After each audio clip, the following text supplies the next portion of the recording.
war never changes.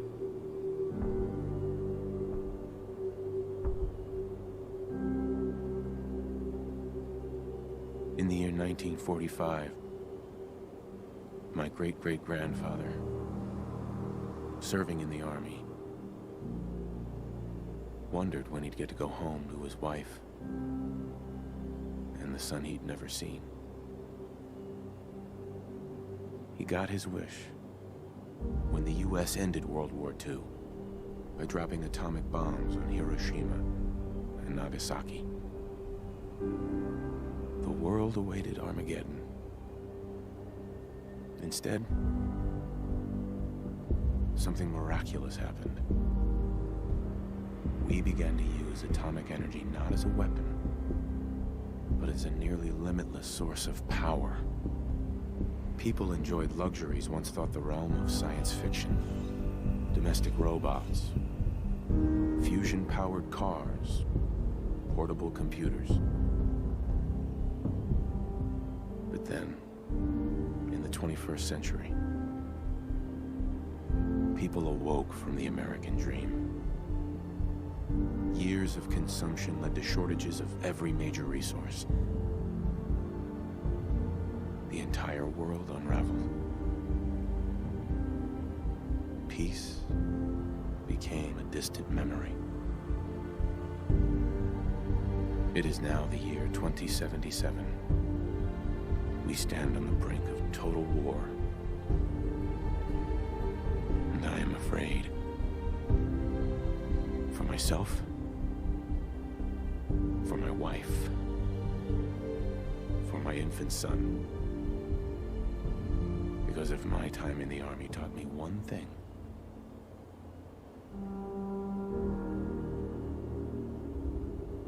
it's that war never changes.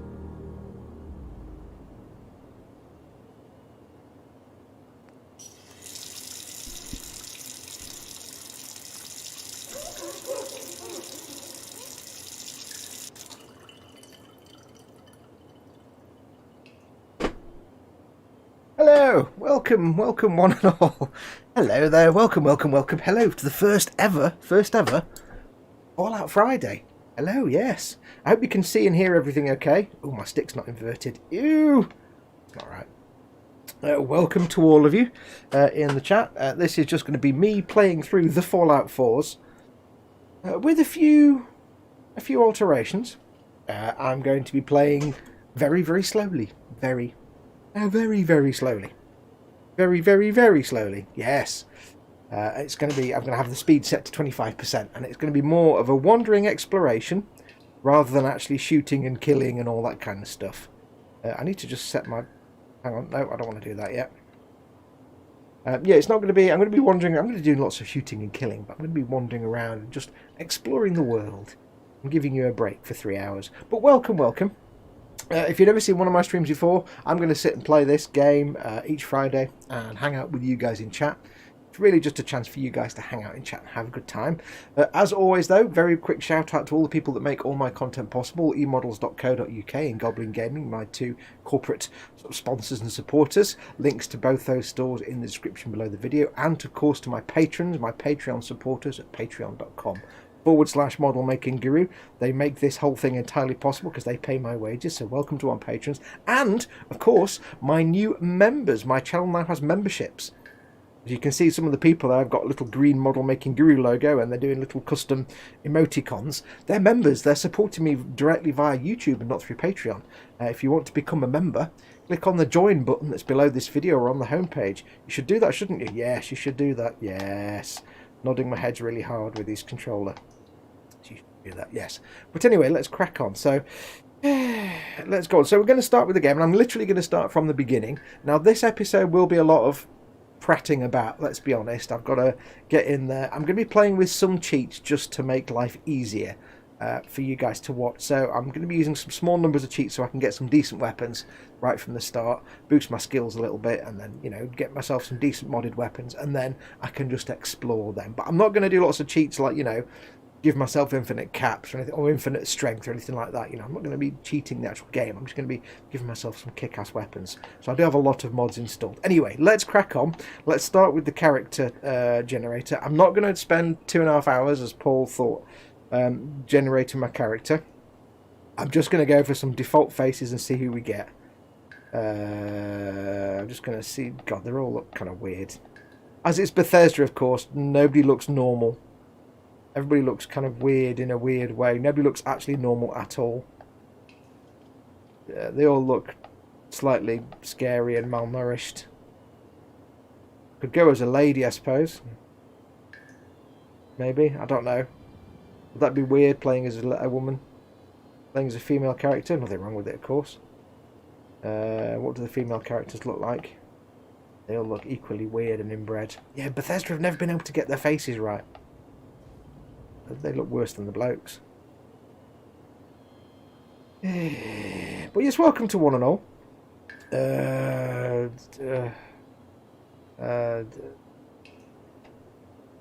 Reasonably no, I don't like his nose. He looks weird. They all look weird. I've lost the default face now, which is kind of the most normal looking of all of them. We'll just go for him. There you go. What else we've got? Extras. No, let's go for body. I'll just go for normal look. I'm not going to spend ages farting about, basically. We'll just go for... What else have we got? Can we change his hair? Because his hair's a bit rubbish. Can we do hair? Hair? I've forgotten how you do it now. Oh well, never mind. Extras, that's that one. Done. Boom character. Yes, that's fine. How was that? Quickest character generation ever. No poncing about. Right, so... yes, I will be playing with lots of cheats. But I won't get any cheats until I get my Pip-Boy later on, so... If you never played Fallout before, the idea is, as you saw through the trailer at the start, this takes place... Well, in the history of the game, the year is 2077. And things... Right now, the year is 2077. When the game carries on, it'll be a lot later. But if you've seen me play Skyrim, you kind of know how this game is going to work. Now, not only can they not design humans, they can't design babies. There you go, that's playing with a child, Bethesda style. I've played with my child now, I can go to the pub and get wellied. There we go.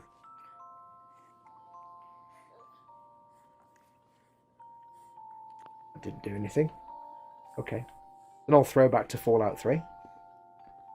Yes, so this basically takes place in a...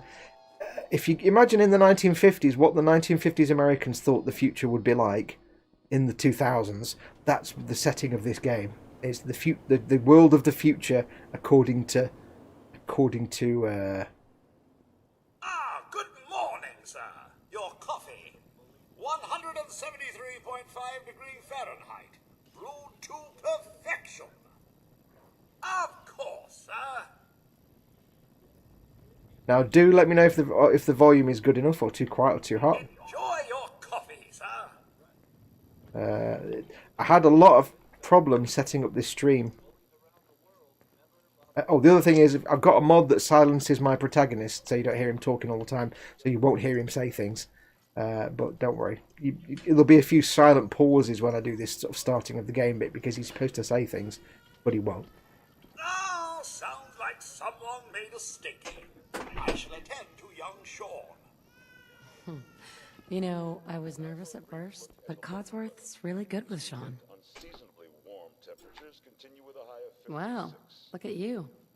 How'd a girl like me ever get so lucky, huh? From Canada, Can't believe it's almost Halloween. for next week's Halloween Need to finish making Sean's costume.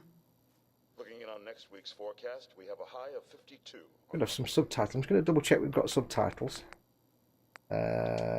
Because of the reasons. Dialogue subtitles on, they should be on, yes. Yes, we've got those. Dialogue camera, crosshair off. One thing I am doing on this that you won't hear is radio. I have to turn the radio off. Because although we're, you know, us YouTubers are allowed to stream the game and use all the audio and video and everything else, one thing that Bethesda don't have the rights, or we don't have the rights for, is to broadcast the music on the radio in the game. So yeah, the radio is muted and silent. It's kind of nice they put that in there. Seas are experiencing some unusual weather as well. On the island of Mambajau, the nights are cold, unseasonably so for Southeast Asia. But So yes, this takes place in 20. Well, this bit here is 2077. all the easier for our mechanized Hellcat. Can you get that? It's probably that salesman. He comes for you every day. And America is at war with China over resources. The resource wars, basically oil and everything else, is in short supply, and the whole world's at war, basically. Inescapably American. I am referring, of course, Good morning. Vault-Tec calling. Why, we're about you, sir, and helping secure your future. You see, Vault-Tec is the foremost builder of state-of-the-art underground fallout shelters. Do let me know if you can hear the game okay, by the if way. you will. Luxury accommodations. You should be where hearing can things. I wait hope you out the are. horrors of Please do nuclear tell me, because I devastation. can't tell. I'm getting nothing on You my can't volume begin to meter, know so... how happy I am to finally speak with you. Are you hearing I've been trying for gameplay? days. It's a matter of utmost urgency, I assure you. What's so important? Why, nothing less than your entire future. Audio's fine. If Cool. you haven't noticed, sir, this country has gone to heck in a handbasket. If you'll excuse my language, the big kaboom is... It's inevitable. Yeah, they I'm can't do afraid. faces, hats, And or coming sooner than you may think. colours. If you catch my meaning. Now, I know you're a busy fellow, so I won't take up much of your time. Time being a precious commodity. Or mouths. They can't do mouths. I'm here today to tell you that because of your family service to our country, you have been pre-selected for entrance into the local vault. Vault 111. Also, I've decided that my character is going to speak like a Khajiit, because he is. So my character will speak like a Khajiit. But there's room for my entire family, right? Of course, of course. Minus your robot, naturally. In fact, you're already cleared for entrance. It's just a matter of verifying some information. Don't want there to be any holdups in the unforeseen event of total atomic annihilation. Won't take but a moment. Tell me more about this vault. Oh, it has all the amenities of the modern home, I assure you. Not to mention total protection from nuclear radiation and hostile mutants. A better future underground. It's not only our mission, it's our passion. Now, if you're playing this game yourself, if you just go out and buy the game, you wouldn't have these little pop-ups with my options and what I can say, the dialogue options. By default, the game just has your character say the things out loud, and you're given a rough idea, so it might say sarcastic, happy, angry, snappy, or whatever. This is a mod that's given me all the dialogue. Okay, sure, let's do it now. Khajiit has time if you have wares. Splendid! Splendid. Now, let's see. Right, so, most important bit.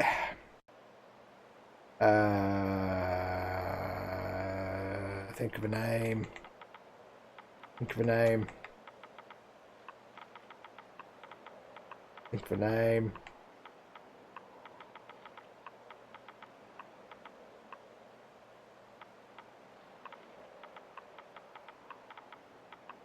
There you go, Jar Jar Butts, that's his name.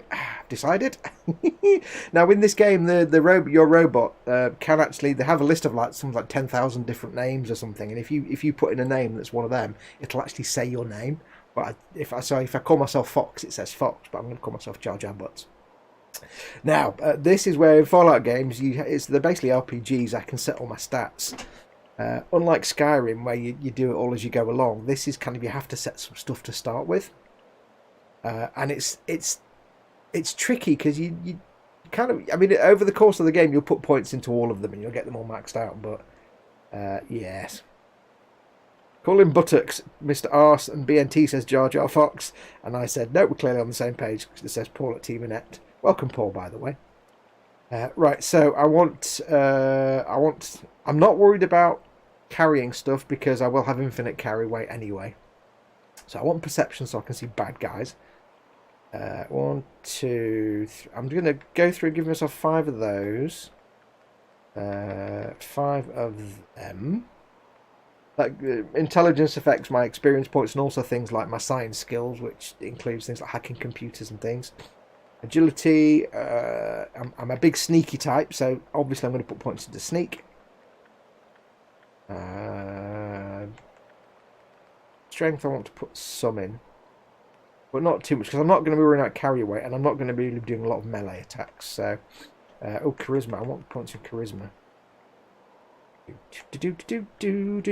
Actually, I'll tell you what I want to do is it's always quite tricky because you never really know exactly how you want to balance this out. Now I do have cheats that I can reset these, but I'm not going to do that. Put 4 in that one, and let's put 2 in there, and let's put which one gives me health? The health thing. Fitness. Oh, X1 now. Give ourselves more health. More health's always better.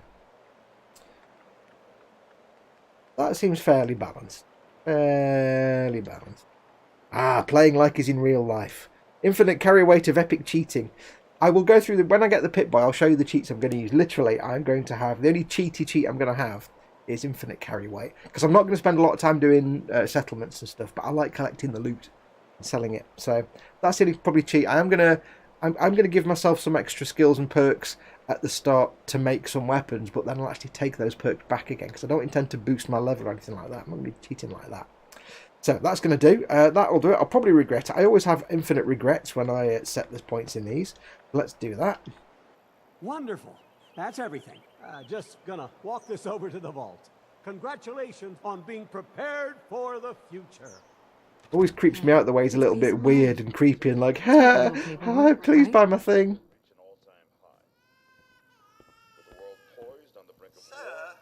Nervous? Don't be. Everyone's gonna love this speech. Refuses to calm down. I think he needs some of that paternal affection you seem to be so good at. You heard Codsworth. Go on. Oh God, I changed my wife's face and now she's got like a weird face that I don't like. I didn't realise that would be permanent when I changed her face. Oh well, never mind. Here, let me just wave my fingers at him and that'll shut him up for an hour. Spin the mobile a bit. He loves that. Mobile. Mobile. That's such an American word. How's my little guy? Much better now, huh? Listen, after breakfast, I was thinking we could head to the park for a bit. Weather should hold up. Generally the responses are things like Y tends to be neutral, A is positive, X is usually sarcastic or snarky, and B is kind of like a bit of an asshole. That's usually the options you get, but I can see all the words. So I said, and do what exactly? Sir, Mum, you should come and see this. Codsworth? What's wrong? I give the developers points for being American and having the British sounding butler robot saying mum. Followed by yes, followed by flashes, blinding flashes, sounds of explosions. We're trying to get confirmation. What? We seem to have lost contact with our affiliate stations. We do have coming in. That's confirmed reports. I repeat, confirmed reports of nuclear detonations in New York and Pennsylvania. My God. Oh my God.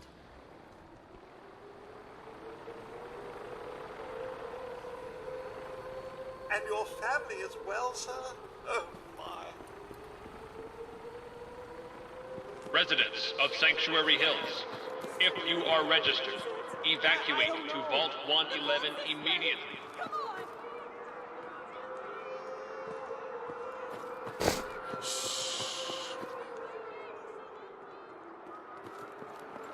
We'll try to Residents of Sanctuary Hills, if you are registered. Now this is normal walking speed. We won't be doing normal walking speed. Who cares? Just help me pack it up! God, I can't lose these. It'll be all I have left. Who cares about the stupid Residents of luggage? Sanctuary Hills, if you are registered. Well, they could have put a lot of emotional impact in this whole scene where this happened, but they kind of cut the corner, and it's like the guy says stuff, then the siren goes off, and then you're running out. There could have been a lot more emotional impact in that scene, but they kind of goofed it. Okay. I'm reporting this! If you're in the program, step forward. Otherwise, return home. Good luck, ma'am. And God help us all. Wait, I'm not a ma'am. Also, you sound like the guy from Skyrim. Vault elevator's on top of the hill! Move it! Okay. You two, follow me! Come on! What's gonna happen to all those people outside the We're doing gate? everything we can! Now keep moving!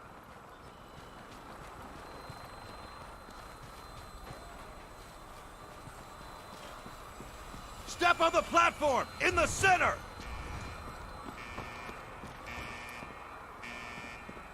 Alright, that's it. Send it down. We love you too. At that point, I say, I love you, but my dialogue doesn't come through because I've muted my character, so it doesn't really work in this bit. Oh god! Oh god! Oh god!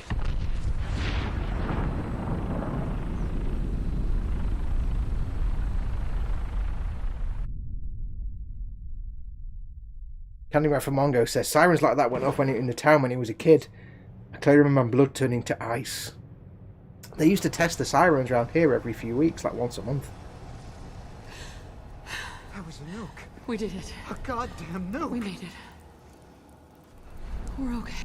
Everyone, please step off the elevator and proceed up the stairs in an orderly fashion. No need to worry, folks. We'll get everyone situated in your new home. Vault 111. A better future underground. So we just... Up the stairs. Yes, up the stairs. Welcome to your new home. Head inside. Just up the stairs there. No, don't get caught up thinking about that. You're safe now. I'll just forget my wife and just walk off ahead. There you go. Just this way, please. This way. Female and infant. This one's good. Step over to the table, take a suit. This way, please. Welcome. Pick up a suit right Just over follow there. the doctor here. He'll show you where to go. All right, you three. Follow me. Just this way. Follow me. See? This is our new home. Yeah, You're gonna love it here. This is one of our most advanced facilities. Not that the others aren't great, mind you. It's gone. Our home. Everything we had. My mother and father down in D.C. yeah, they kind of goofed it a bit because there's no How emotional long do you think we'll be down depth here? to it. Oh, we'll be going over all that in orientation. Just a few medical items we have to get through The first. vault suit is designed to be fashionable as well as comfortable. Prepared for the future, right?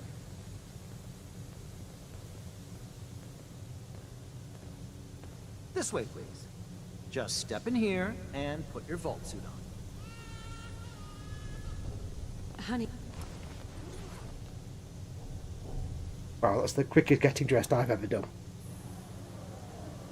The pod will decontaminate and depressurize you before we head deeper in the vault. Just relax. Resident secure. Occupant vitals normal. Procedure complete. In 5, 4, 3, 2, 1.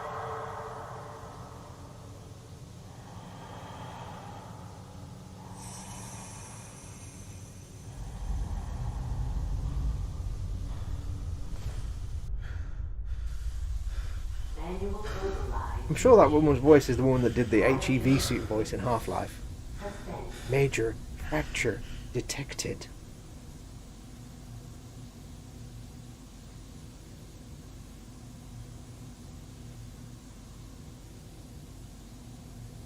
This is the one. Here. Open it.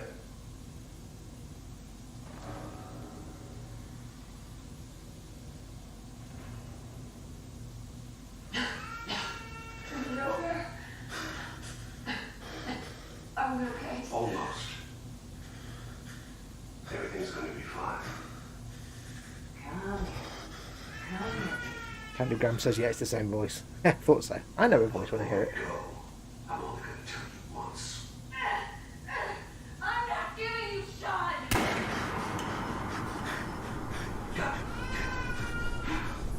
Get the kid out of here. Let's go. At least we still have the backup. Cryogenic fuel. Reinitialize. Yeah, there would be dialogue that my character's saying at this point, but you can't hear it because I've got it muted, so... Soz. Dave's in. Butcher that model. Don't go into the vault. Damn Vault Tech and their social experiments. Vault Tech are brilliant.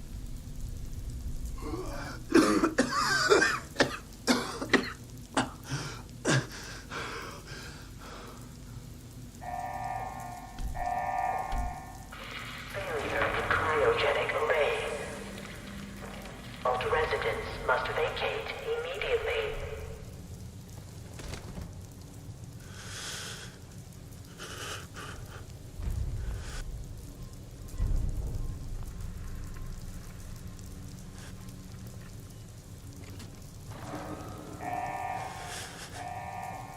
Critical failure in cryogenic array. All vault residents must. I can't remember what I said there, but I said something like, you know, I'm going to kick their ass, or I will avenge. Oh, I shall avenge you. Now, I've still got normal walking speed here, so normal walking speed is this, but make the most of it, because once we leave this vault, you won't see that kind of speed again. Critical failure in cryogenic. All vault residents must vacate immediately.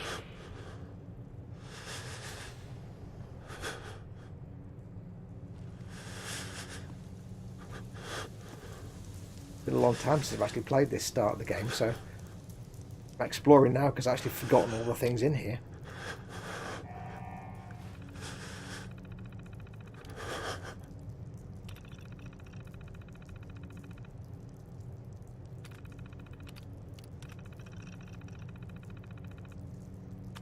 The idea of these vaults, if you don't know the backstory, is that Vault Tech set up all these vaults on the premise that they were like fallout shelters for the impending nuclear apocalypse in the war between America and China and the rest of the world. It was Europe against China, I think, because of the resource wars.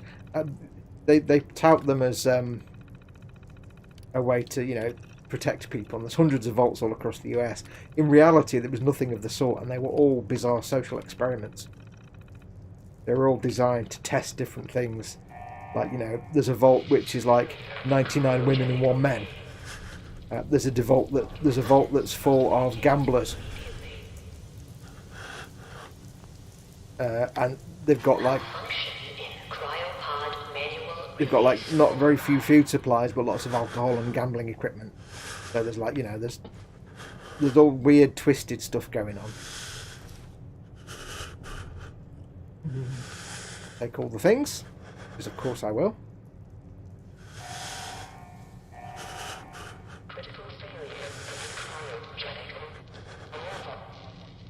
Let's go that way, don't I? So, what's here? Ah, yes, take the clipboard. Jar Jar Butts is the name of this character. He's going to speak like a Khajiit. Yes, exactly, because Raging Modeler said, oh god, what's he called himself? Yes. Jar Jar Butts is the main character in this game. For some reason he speaks... Oh, hello. For some reason he speaks like a Khajiit. Universe crossover confirmed. I think I missed a door, actually. Did I miss a door? Can't go here yet. Inaccessible. Inaccessible! You can't get through this door. No, thank you. Can't come through here. Like and subscribe. Please contact your Vault Tech maintenance representative Do let me know if you're getting any weird audio echoes and stuff on the gameplay, because I've got my speakers on, so I don't want the microphone to pick up the gameplay. And let me know if I'm too loud or too quiet compared to the game, because it's all a living nightmare. Basically, setting up this game as a stream is kind of a living nightmare. When I am playing, I will be using silencers on pretty much most of my weapons.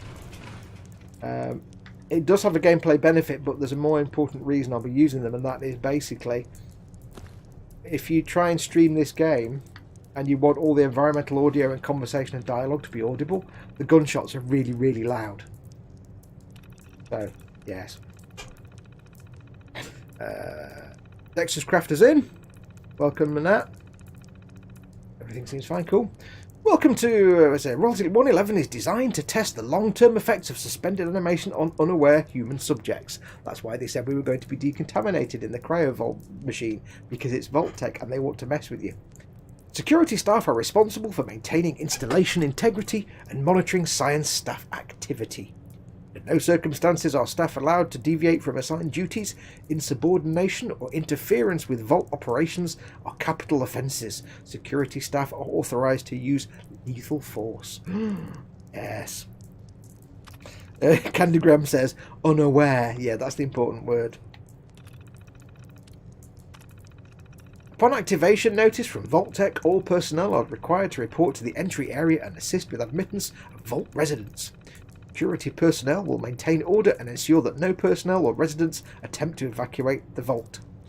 Research staff will be responsible for resident intake and escort each to the designated cryogenic pod. Residents not accounted for in the manifest should be asked to step aside and detained forcefully by security if necessary. Once all residents have been sealed into their preservation chambers and dispose of any detainees. See, it's not nice. Vault entryway must remain sealed under any circumstances. Yeah, they advertised it like they were helping humanity, but they weren't. They were doing it for their own personal reasons. Staff duties. Members of the research team must daily monitor the vital signs of cryogenically preserved residents. Cardiopulmonary and cognitive activity in particular must be recorded hourly. Life-saving intervention is only permitted if greater than 80% of the resident population has perished while in cryogenic suspension and must not interrupt suspension. Independent research is encouraged and left to overseer discretion. Security personnel.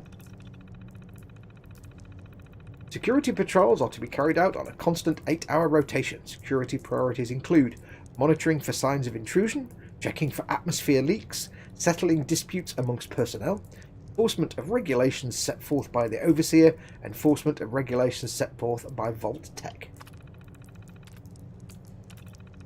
Facility services and maintenance. Due to the nature of Vault 111, personnel will be expected to perform duties outside of their normal qualifications, such as janitorial duties and food preparation. The exact distribution of these roles is left to overseer discretion. And then for the all clear. Following a nuclear event, Vault-Tec will monitor hazards such as radiation levels, enemy invasion, subsequent attacks, and other factors. Once conditions are deemed safe, this terminal will receive an all-clear notice. Upon receiving the all-clear notice, Vault-Tec personnel may be evacuated at overseer discretion. Disregard any notices from organisations or individuals not associated with Vault-Tec, including government and military. Residents are not to be disrupted or evacuated. Vault-Tec will attend to their needs remotely once Vault 111 staff has been evacuated. Mandatory shelter period. Vault 111 is classified as a short-term assignment. Non-resident personnel are expected to carry out research duties and basic maintenance of the vault while awaiting the all-clear signal to evacuate. In the absence of all-clear message from Vault-Tec, the overseer may elect to evacuate staff after a mandatory shelter period of 180 days of containment. Under no circumstances may Vault 111 staff evacuate during this shelter period unless receiving the all-clear message from Vault-Tec. Bono Man says, flood warning for southerners because I need a big fat way. Yes, good girl. Right, so there we go. So you can see Vault-Tec are not nice. They're not philanthropists. They're not here for happiness. Right, security logs. October 23rd, 2077. God, it finally happened. The world's over. Barely got all the residents inside. Not everyone made it. Now it's just us and the icebergs. I don't get it. Eggheads tried to explain to me that keeping them frozen is a big experiment for a better future or something. I don't know. It just doesn't seem right that we were smiling at them all that time before putting them on ice. Shouldn't we have told them something? Christmas underground. Got together with the rest of the security boys and support staff and had a little party. Best gift that got handed out was a fancy lad snack cake that wasn't too stale. None of the scientists came. Overseer wasn't there either. I just don't get them. They're hiding something from us? Another company secret only for the higher-ups? Whatever. It's just a few more months until the all clear is supposed to come through. Then we can start rebuilding. I will be reading out terminals, if you haven't noticed this, by the way, because the whole stream is going to be about exploring and experiencing the world and getting all the environmental storytelling. So yes, I will be reading terminals all the time. You might want to realise that. March 14th. Only a few weeks left in our mandatory shelter period. Everyone's getting stir crazy. Some people are even saying the all clear signal is never coming. We can't stay here much longer, that's for sure. It's not just the fact that I've been staring at the same break room and bunk bed for 6 months. It's the fact that we've only have enough food left for another few months, tops. The overseer keeps telling everyone to be patient, focus on work. He's definitely keeping us out of the loop. Something bad is going on, I just know it. Oh yeah, and it is. The main door accessing the vault exit is malfunctioning. Now the only way out is through the Overseer's evacuation tunnel. How convenient for him. He has one of the science team watching the door into his office at all times from a little makeshift checkpoint. Got invited to a meeting tonight, support staffers and security only. Sounds like I'm not the only one with an axe to grind. Final entry. No all clear from Vault-Tec is coming. We need to leave. We're all but out of food. I almost murdered Stanley for dropping a damn salt cracker on the floor. A handful of us confronted the Overseer about opening up the vault. I never knew a man that small could shout that loud. Now he's locked himself in his office along with the rest of the science staff. We're supposed to hand over any food, weapons, medicine we have by tonight, or there's going to be consequences. I've talked to everyone. It's time. One way or another, we're getting out of this vault. There you go. So scattered all throughout the world, there's terminals all over the place. And they will have little bits of environmental storytelling like that. Lots of fun to be had. But yes, I will be exploring and adventuring and getting into all the stories, and I'm not just running through and shooting dudes. Do-do-do-do-do-do. See, when I play this myself, normally I've got my surround sound on, and just the audio, the environmental audio, the sounds of the vaults or the wilds outside and stuff is just delightful to listen to. I just love it. I know it won't really come across in the stream because A, I'm yapping on at you, and also you're just getting it through the speaker stereo and a bit quieter, so... Hello. Oh! Have it! Take that rad roach meat, though. I've basically got a security baton and a stim pack. Okay. Security baton, stick of smacking. Wow, should be a beer fountain. Now, as with all my streams and content, I'm going to play stealthy. You'll see me crouching a lot. That rad roach just got hit by the power and didn't die. You'll see me crouching a lot, and as in, I think, Skyrim, it will get me leveling up slowly if I crouch all the time. Nobody here? Nobody here. Excellent. Yes, when I've got my Pip-Boy, I will show you the cheats and mods that I'm running with. I'll show you the mods in a bit. But how is everyone? I hope you're all well. Hope you're all doing okay. I'm back to normal now. Now I've my tooth out and stuff, and everything's back to normal now. Except the tooth above the tooth I had out is now giving me nonsense.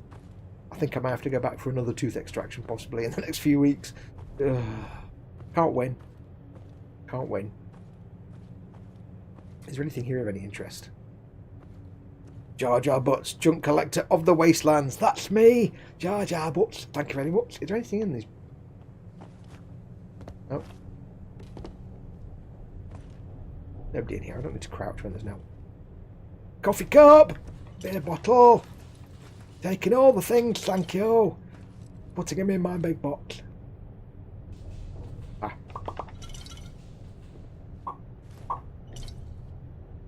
On this recreation terminal.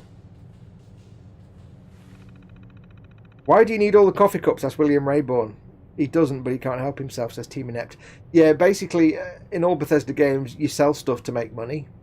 Now, I don't really need money in this game, but it's kind of a habit with the game. But basically, I'll pick up junk. There's two reasons you want junk. One is so you can sell it and make money. And two is, in this game, you can build settlements, and you need to hoard junk to be able to manufacture and build stuff for your settlements. And I probably will do some settlements. So yeah, so you do need to collect junk. And it's just, at this point, it's force of habit. Remember, use of the recreational terminal is a privilege. If work performance declines, this privilege may be revoked. Enjoy responsibly. Top 10. Okay. Play tape. What game have we got on this? Red Menace.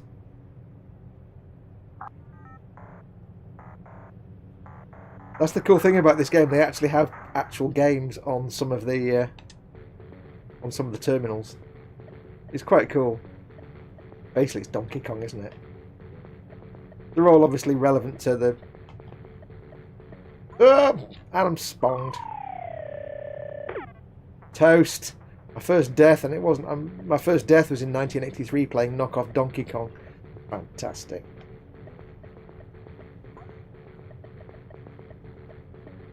Now what are you going to do? Oh, that was a bit... That was rum. That was harsh. Chris says, is he cheating so he can carry everything? I'm not cheating yet because I've not got my Pip-Boy and so my cheats aren't enabled. But that's the only real sort of gameplay tweak cheat I am going to use is the carry everything.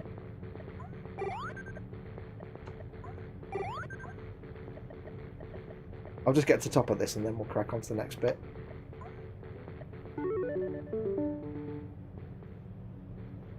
Yes, anyway, let's exit out of there. Yes. It's quite nice they put little silly games on there, and I'm going to take that tape and keep it. Yes, I do have some mods. In fact, I'll just show you the mods. I'll show you the mods. Have a look at the mods. Now, take a second to do this. I'll show you the mods we're going to be using. Like with Skyrim, most of them are just cosmetic. A couple of them do change the way the game works, just to make things better. I tried to get Fox to make his character Intelligence 1 and look 10. What's this Donkey Kong you're playing? Red Menace. There's a few different games you can play on the terminals. It's quite cool. So let's see what mods we've got. I'll quickly whiz through. True Storms. It's weather and everything. AWKCR. What the hell is this one? I've forgotten already. This is basically a mod so that you can do two things with it. You can actually basically craft lots of awesome armor with it. That is kind of a bit cheaty, but I only want it so I can rename my clothes, my armor, my outfits, so I can... you'll see when I get the Pip-Boy, all the things I'm wearing. There's no way of putting them in order in the default game. This way I can actually give them custom names, so I can have all the things I'm wearing at the top and then everything else I can sell. Cheat Terminal, we'll use some cheats on here, but we're not going to do a lot of cheaty stuff. Project Reality Footsteps, Natural Rocks, these are all just making things better than the base game. Rocks, obviously it's fairly obvious. This gives you more footstep sounds. Need to clear my throat, one sec.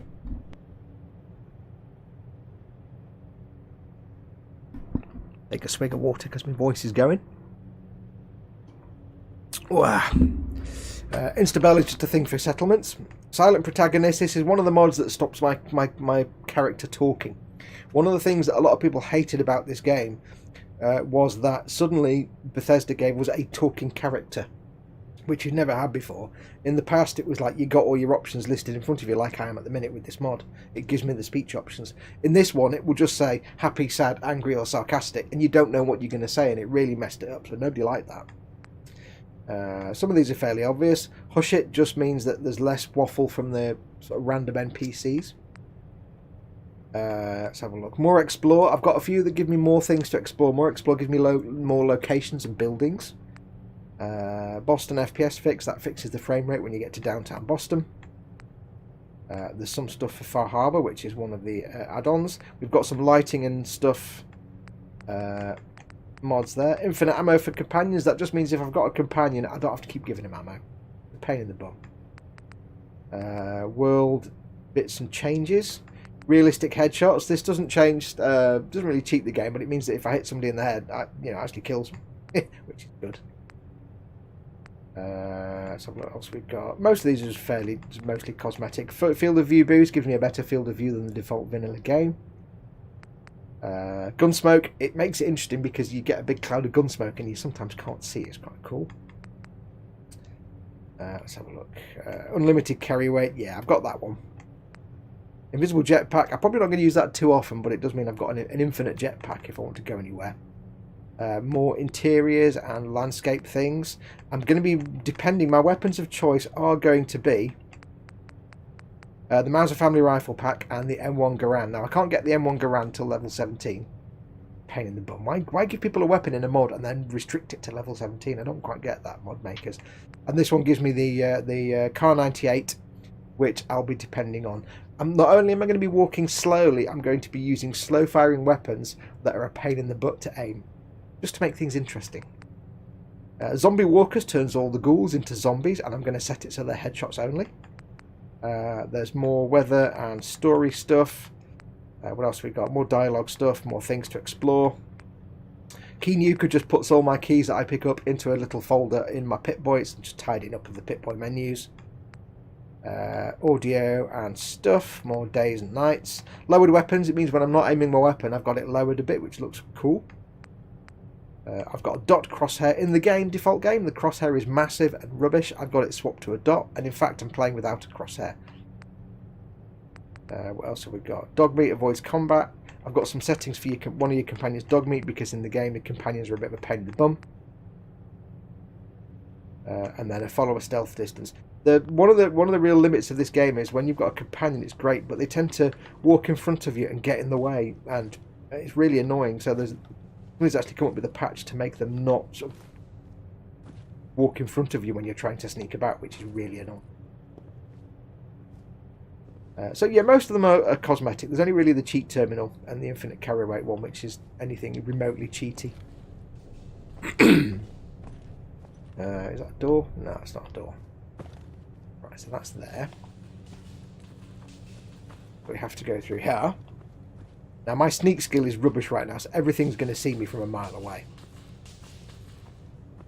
Oh, it's dead now. It got spawned. But yeah, my cheat skill is garbage at the minute. I need to level it up. I don't know how I've got VATS when I've not got Pip-Boy. Sneaky, sneaky. So yeah, loads of cheats that make the game easier, says Paul at Team Inept. Not really. It's like I'm not going to boost my health or strength or anything like that. I'm not going to give myself extra health and all that kind of nonsense.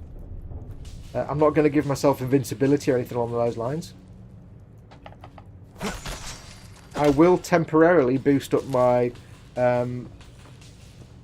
weapon crafting abilities. Just I need to activate a skeleton. Oh, at that point he says you can't hear him, but he's kind of saying, "What's going on here? Why are all these people dead? How long have I been here? What's going?" Because he doesn't know he doesn't know what's going on. You see, he went into a thing and woke up 10 minutes later with a dead wife and a missing child. That's all he knows. He's like, "What is going on here?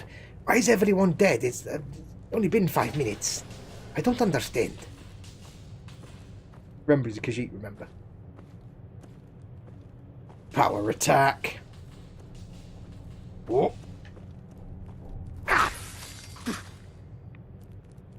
Missed. Have a bit of that, young fella, my lad. Yes. A bit of the waters of life to get my health back. Yeah.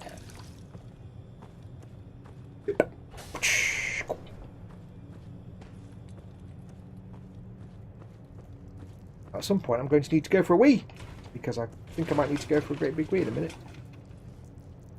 Anyone in here apart from anyone that I need to know about? No. Okay, what's this?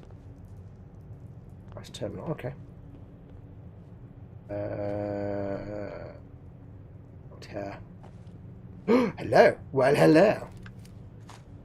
I should take that and these glasses. I shall put the glasses on because glasses are... Oh, I can't yet, can I? Stim pack. Yes, if you notice, I'm carrying the gun pointed down because I've got the lowered weapon mod. Normally, you just walk around like with it pointing out all the time, which is rubbish. Like that. When you walk around with rifles all the time, they just look terrible. Oh. He actually says at that point, I'm coming back for that later. Another 10mm pistol. Okay. We'll put that. Leave it there for the minute. Now, I don't know if you can hear. Can you hear like the footsteps and stuff okay? Because one of the things I love about this game when I'm doing my slow walking thing is walking around at normal speed, and you can hear all the ambient audio like the wild outside, but you can hear the crunchy footsteps as well, and it's great. I just love zoning out. I bought the Pip-Boy edition of this game, says Candy Graham, and all it does now is take up space. Yeah. Even the field of view is cheating. He does need to learn that he's cheating even when he's not. Yeah, but some of the cheats I'm doing just so you don't have to sit there watching me. You know, like you get frustrated when I go backwards and forwards to Whiterun in Skyrim because I've got to sell things to make money to do stuff. I'm just avoiding that. Confidential, confidential, confidential. Vault 111 is designed to test the long-term effects of suspended animation on unaware. We've done this bit, haven't we? Oh no. We've done the first bit. Under no circumstances is the suspension to be disrupted. This includes administration of life-saving measures. Your staff is also considered expendable. Insubordination or attempts to evacuate prematurely are capital violations. Unused cryogenic pods are the preferred method for cadaver disposal. Not good. Cryolator. I've long dreamed of making cryogenic freezing available in a portable on-demand form. The cryolator is my latest attempt. Thankfully, we're in no short supply of the chemicals and components I need to tinker with the prototype. It's a nice way to occupy the time as we wait for the all-clear signal. That's the gun in the cabinet. You just saw then that I can't access yet because I haven't got high enough lockpick skill. Resident admittance. Upon activation, notice from Vault-Tec. Is this going to be the same? We've read that one already. Staff duties. Yeah, they're the same. Same. Overseer's log. Excuse me. That's not why I get frustrated with you playing Skyrim, says Paul. Well, yeah. The final staff orientation is complete. All but a few of the residents down in the Sanctuary Hills have been enrolled, and several from Concord as well. Vault-Tec supervisors came up this week to do a technical review with me. This vault is ready to open. I can only imagine what wonders our residents will get to witness. The notion of leaping forward in time, I almost wish I could join them and see the promise of our future realised. At this point, he doesn't realise what's going on. October 23rd. It's happened. We were lucky that most of the staff was nearby when the early warning came through. We had less notice than expected, but only Nordhagen was missing when we sealed the entrance. Resident admittance went smoothly. Everyone made it, even the family that waited until the last minute. That's us. That's me, that is. Hello, hello. I was worried that there would be more suspicion, but things have happened so fast for these people, they must have been too overwhelmed to question the cryogenic pods. Okay, he knows what's going on then. Strange issue today with pod C3. Subject appeared to be having heart palpitations. Nothing life-threatening, but unusual. We realised almost too late that the pod was malfunctioning. Cryogenic array almost started thawing her out. We're not sure, but I suspect a hiccup in Vault-Tec's remote override systems may have sent an errant signal. I have to keep an eye out. I only hope that their systems are reliable once we evacuate the staff. There's been no all-clear signal yet, even though we're nearing the end of the 180-day mandatory shelter period. Supplies were never intended to last much more than that, and despite my best efforts, people are beginning to question what we're doing down here. This is the Overseer, remember, right in there. If people think we can just leave when the 180 days are up, they're insane. The radioactive exposure would still be potent enough to fry everyone if the vault seals are breached that early. The whole point of the all-clear was to receive additional instructions from the main office. I don't know what to do. I can't open the vault. I can't expect our supplies to last forever. I just have to keep everything under control till the all clear. Good luck with that. Mutiny!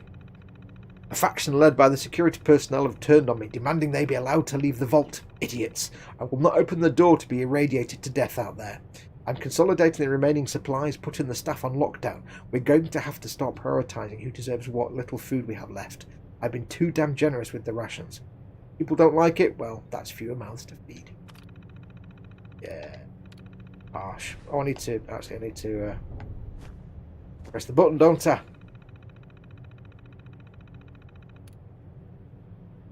Open evacuation tunnels.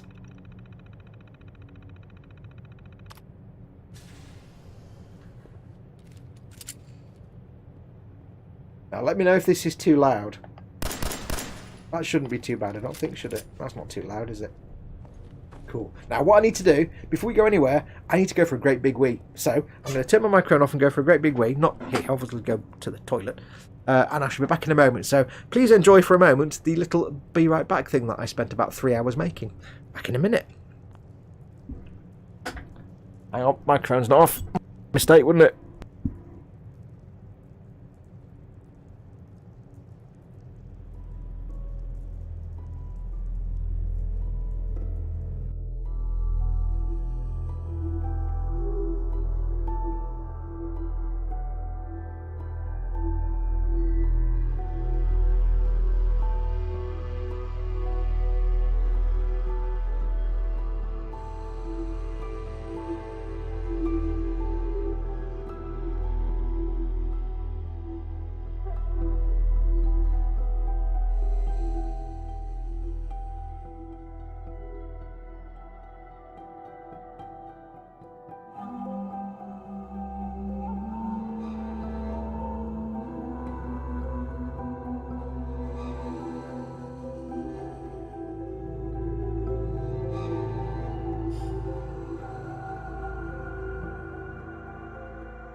I am returned. Sorry about that. Right, I'm back. Have a quick look at chat, see what chat's doing. Add to 92 FS long ago. It's big heavy and the trigger pull is mushy and heavy. I don't know what that is. Talking about weapons, but we're British, you see, we don't know anything about guns. We have no knowledge of such things. Right, let's crack on. I'll do a quick save just to be safe. So, let's go and see where the escape tunnel goes. Oh! Big nuclear space dogs. Toast. Toast. Hello, Mama Fox. Toast. One's coming for me. Coming for me. Oh.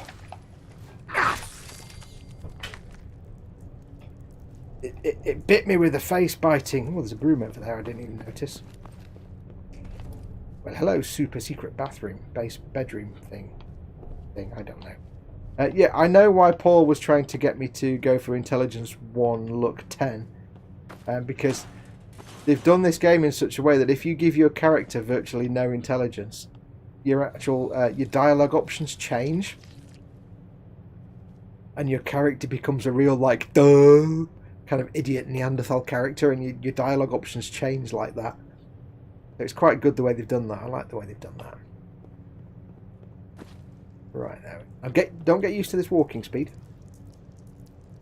I never get tired of the ka-ching sound when something dies. Yeah, I love it. That ching ching. Oh, hello.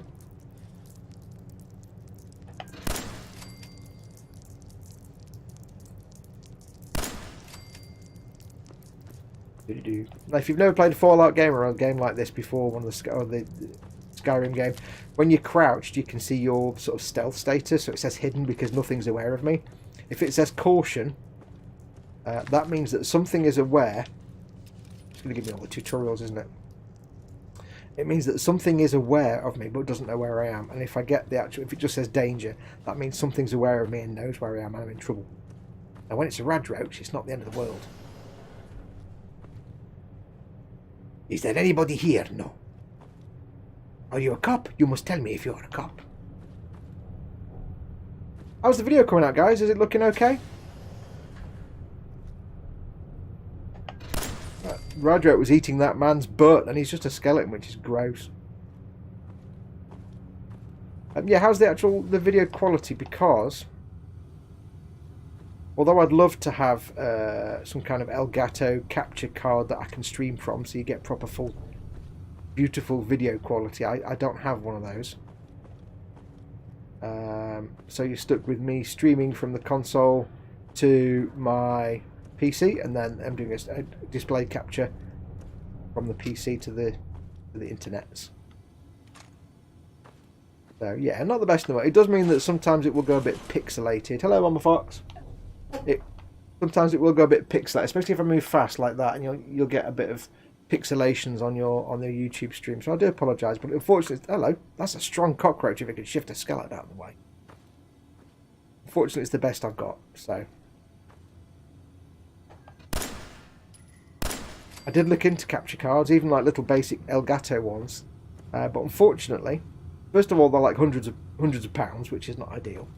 But also, my computer only has USB 2 ports. It had a USB 3 port, but that got broken when I kind of broke it by accident. So it's not like I could even use one of the more recent modern capture cards anyway, because they all want USB 3. There are some USB 2 ones, but they're not that great, so not to worry. Anyway, right. Good boy, yes.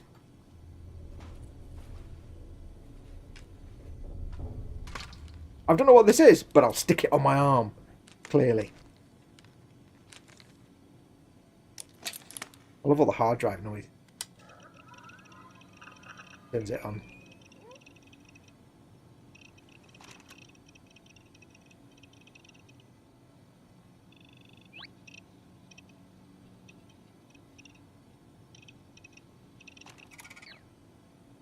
Yes.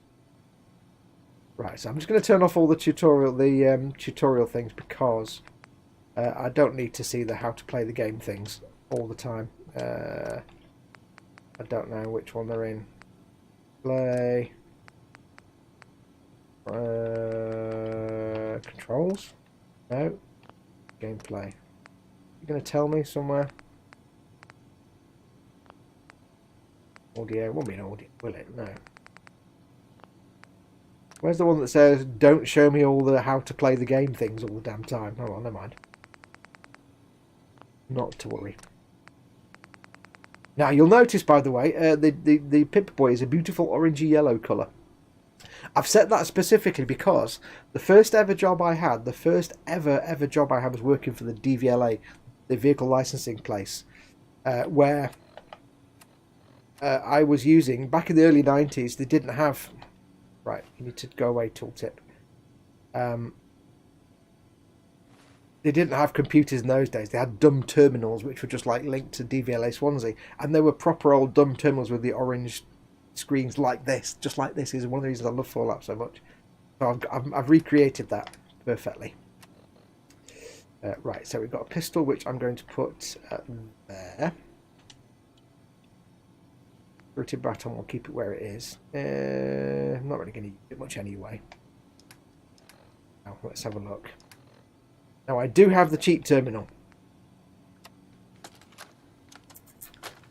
And you can do just about anything in this game with the cheat terminal. But all I'm really going to do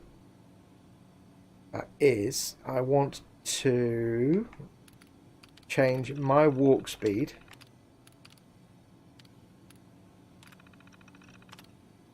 change movement speed to a quarter.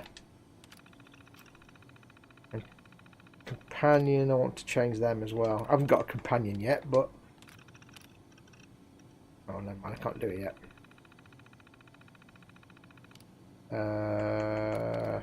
I can also change the weather from here, so I'm going to change the weather because I like dark skies. I'm not going to do too much nighttime stuff, so I'm going to change the time to, let's say, 3 PM. Yeah. Nice. I'm setting the time based on the lighting and the way the world actually looks. Now, the other thing I want to do as well is change the time scale. I want 1 minute in the game to be 1 minute in real life. because it's awesome. That means I can play for 6 hours. If I start playing with my game time at midday, I play for 6 hours and suddenly it's 6 p.m. in the game. It's great. Vanilla, you'll be playing the game and it's constantly going day, night, day, night, day, night. It's really annoying. Before you do anything, it's gone dark and you can't see anything. Which is a pain in the bum when you're playing in daytime and it's quite bright in your room and you haven't got dark curtains. It will never come off your arm, says Candygram. Yeah, they said that in Fallout 3, but then there's other things that happen where it's taken off and you don't die. In Fallout 3, if you take it off, you'll die, but that was nonsense. Right, so we will do a little bit of cheating when we get to making some weapons, but not for the moment. I think that's about everything. What's configuration? Game alterations. I've got to remember what I've got a setting for my...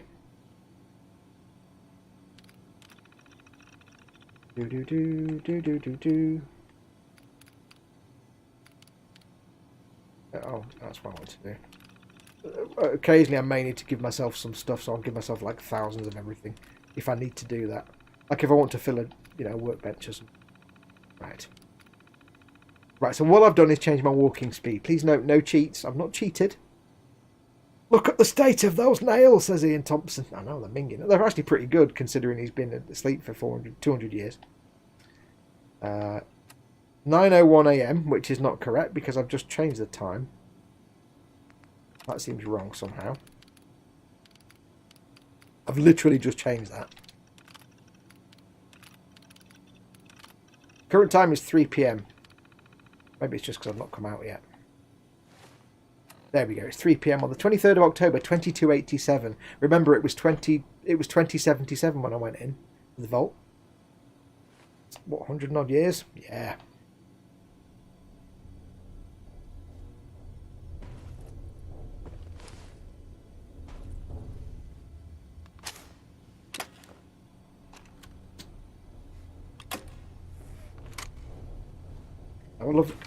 I love the way they animate this. Vault door cycling sequence initiated. Please stand back. Watch the little fan at the back of the thing there. Logically, when you see it do its thing, you understand exactly how it works. It's like a drill that spins the thing in the middle. It's brilliant. It's so logically done. That thing speeds up while it cycles the door open. I love the way they did it. It's just so nicely done.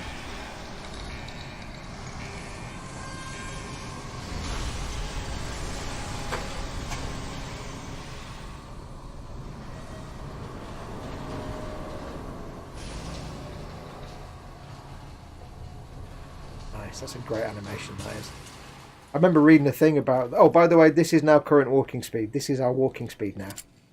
This is how fast we walk around this game. Welcome to Fallout 4 at my speed.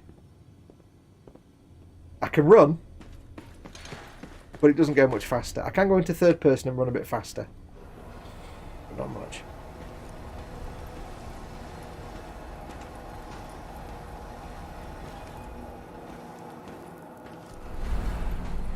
Now I do apologise, obviously I'm not doing a lot with the chat, but when I'm playing a game it's hard to actually interact with the chat much because I'm busy looking at the game. If you do want to catch my attention, of course, don't forget,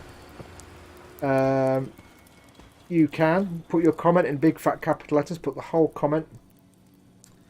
Let's see if I can change my hair. My hair is rubbish. A face.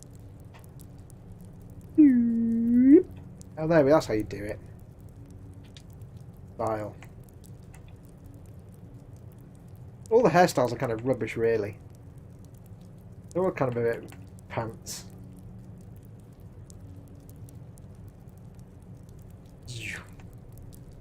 Go for... I don't know. They're all kind of a bit rubbish, the hairstyles.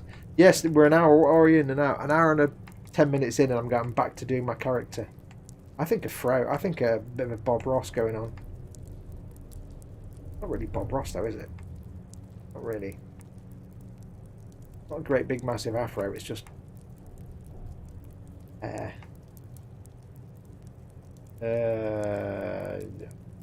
I don't really know how to have. You know what? We're going to be wearing a hat and stuff anyway. Let's just leave it. There we go. Exit the vault. Enjoy your return to the surface, and thank you for choosing Vault Tech. Vault Tech. Major fracture detected. Yes, so do your comments. If you want me to see your comment or have a chance of seeing your comment, you can, if you want to, put your comment in big fat capital letters, the whole comment. Or if you want to, you can do a super chat, which puts your comment in a big coloured box, and I have no way to miss it then. And also, you will be supporting this channel at the same time if you use a super chat, which is really lovely. But you can just put it in capitals if you want. Oh, God.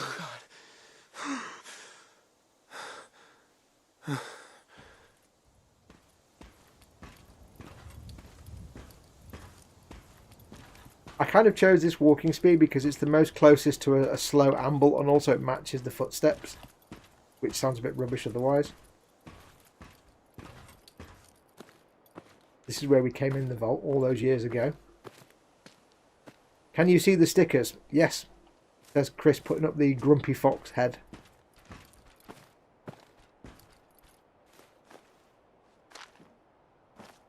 Dinner fork. Ba-dibba-dibba-doo.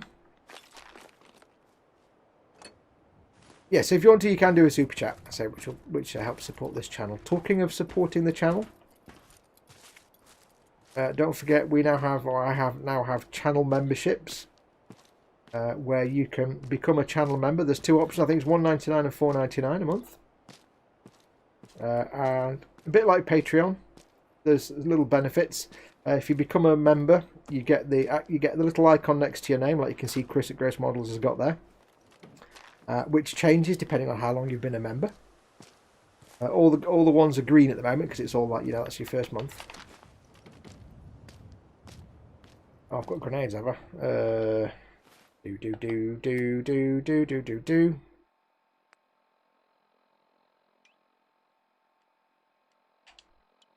A Molotov cocktail. That's not what I need to do.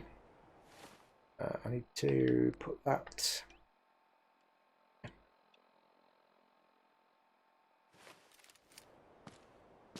Yes, so yeah, you can become a member. You get a little badge next to your name, which changes over the months.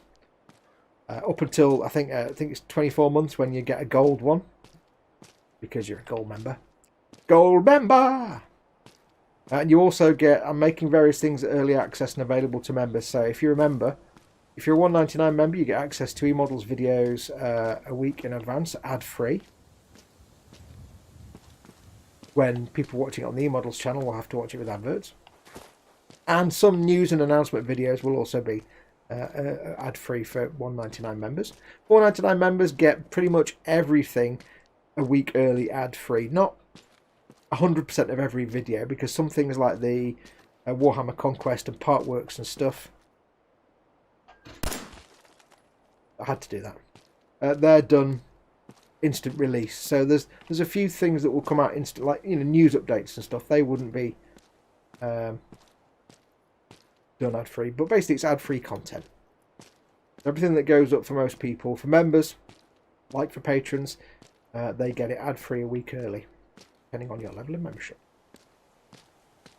So do feel free if you'd like to help support the channel. Model Maker Mame says Badularity. It seems your name goes green too, apart from mods.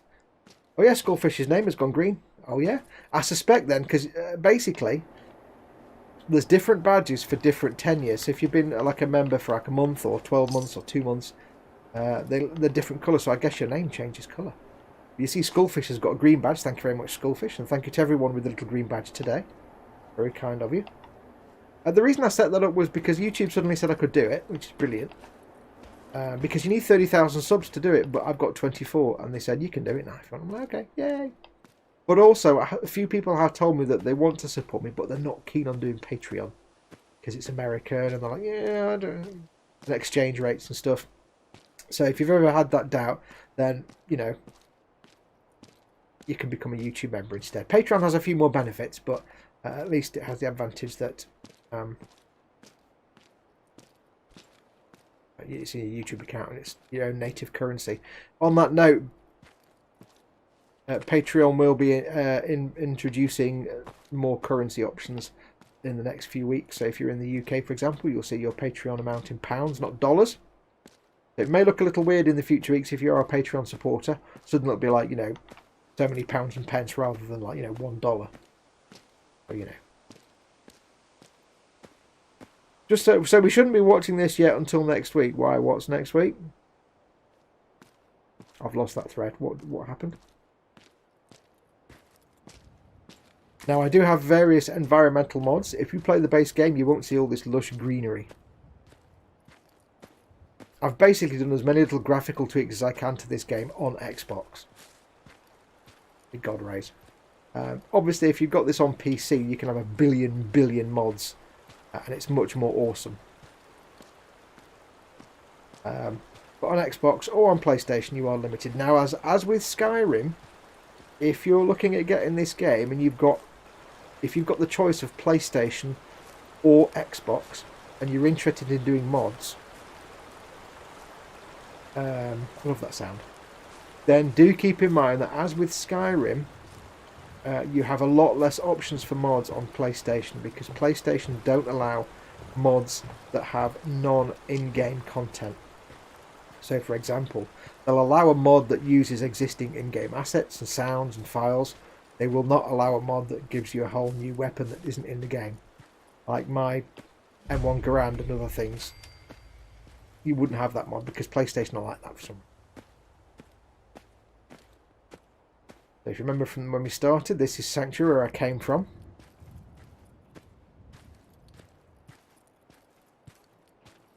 What's left of it. Welcome to my walking speed. Like I said, this is going to be the walking speed now, so because I am going so slowly, you know, Paul was saying, am I just going to cheat all the way and have infinite carry weight? The reason I'm doing some cheats, like infinite carry weight, is because if I played this game like I play Skyrim, where I pick up 100 things and I have to go and cash them in because I can't carry anything else, and I'm walking at this speed all the time, you would just come out of my house and lynch me. It would not be good. So to allow for the fact that this game is focused on exploration, not really, that's Codsworth, I'll go over to him in a bit. I'm going to try and minimise the back and forth I need to do, so I will do things like infinite carry weight. In there. I will go and talk to Codsworth in a minute, but there's something I need to do first. And it's going to take me a while to get where I need to go. So bear with me.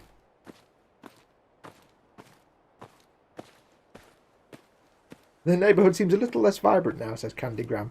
Yeah, it used to be so alive before, says Model Maker Mayhem.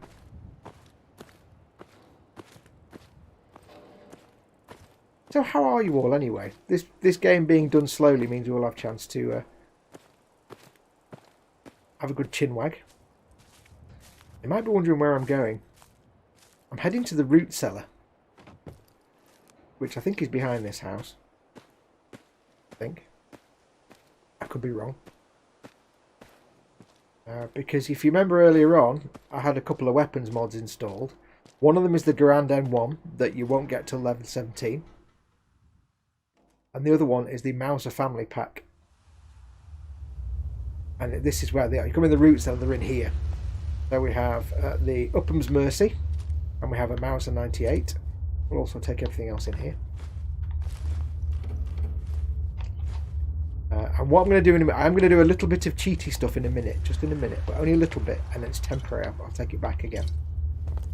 Right, so I'm going to take thing. Now you notice I've not got a crosshair. If I look like I'm struggling to pick stuff up, it's because I've turned the crosshair off. Because crosshair makes things just too easy. When you see the weapons, you'll see what I mean. I like to have to aim them because it slows the game down. Remember, this is a game of exploration and pootling about. So I'm going to take my time even begin to open that yet. I'm going to take my time doing everything. I forgot what I was in the middle of saying now, really. But I will do some little cheaty bits. Like, I will give myself like 1,000 ammo, just so that I can just crack on wandering about and exploring. Because all I really want to do is explore. I want to share the world of Fallout 4 with you. I'm not really playing this for the storyline or for the settlement building or anything like that. I'm really just wanting to share this with you. Because when I played this game, I have my surround sound, like I said, and I've got my big telly. And to me, I get totally absorbed into the world because I've got the sound, I've got all the sort of audio mods for the wildlife and the environment sounds and all that kind of stuff. And that's what I'm going to do. I know what I'm going to do. Seconds. I'm going to turn on that a little bit. Just makes it sound a bit better. And I just find myself absorbed by, you know, even simple things like walking down this street with the sunlight there coming through on the street, and it's that orangey, because we're in July, so it's, you know, that orangey July sun and the way the light changes. I find myself mesmerised by it, and I really want to share that with people. Now, unfortunately, what I can't do is share it in 4K and HDR, which would be brilliant because that's the way I play it. I can't do that, fortunately. Chris says VR will totally blow. It would. VR, I'd love to try VR, but it's not something I can afford to try, fortunately.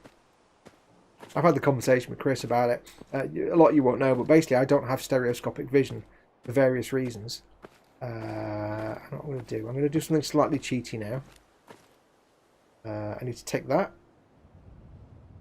That's a mod that allows me to just wait anywhere, strangely, by the name. Now what I'm going to do, I'm going to do something slightly cheaty here, in that I'm going to give myself you're going to give me that message? Yes, I know. I wish I could turn these damn things off.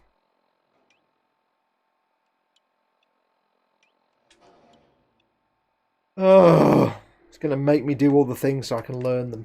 So annoying. Press and do a fast travel. There, right, done. Now go away. Stop. Add a custom marker. Like I've just done, you mean? There we go. Right, go away now. No, pressing all the wrong buttons. I just wanted to give myself. Let's have a look. I'm going to do some little bits of cheating. Yes, I know.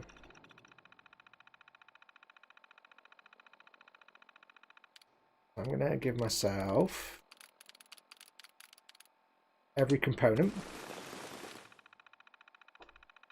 And I may regret that because I've done crafting components, not junk, so that may not work. So it's going to try and teach me now how to do the settlement, but I don't need to do settlement. So we're going to come out of that. Transfer all my junk. Store all junk. There we go. What this means now is I can craft some weapons, but there's something I need to do first. Now this is where Paul's gonna shout at me now, because right, what do I need? I need to just quickly check something. If I want to update this mouser, I need to have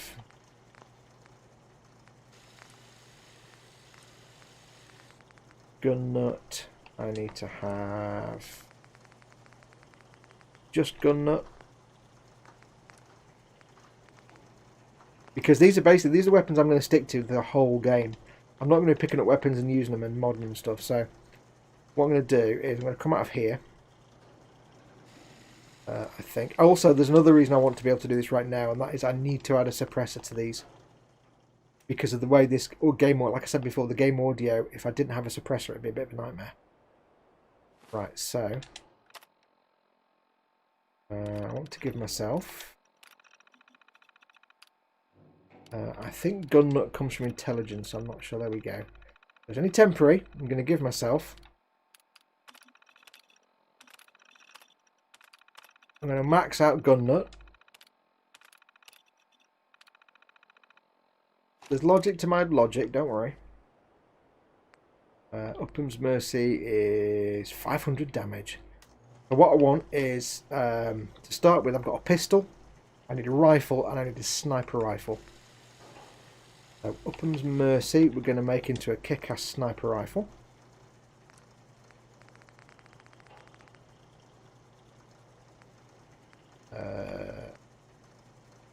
Get reset around anti-receiver, 50 cal. Going to give me maximum damage. Doodle-doo-doo-doo-doo. None of these really make any difference.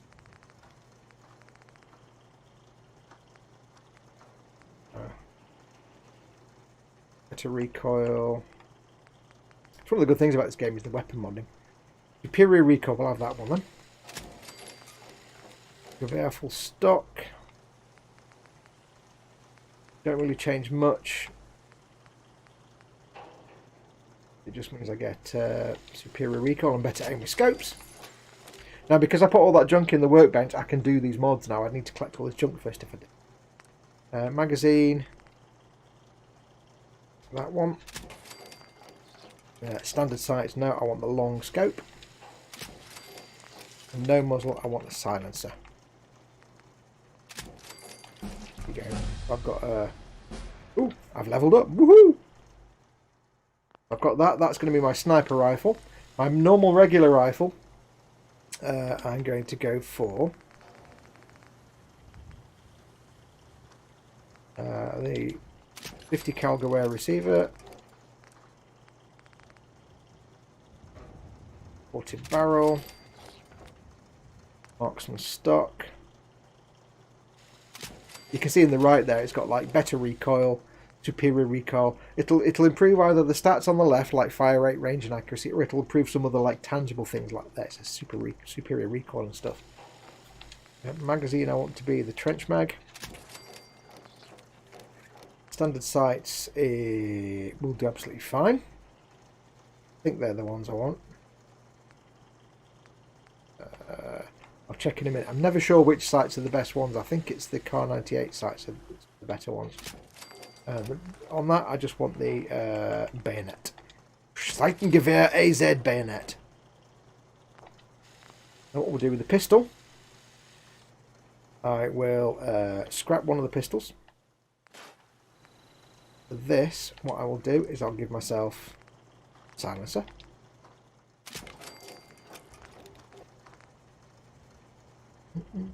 And we'll give ourselves alpha automatic, recoil,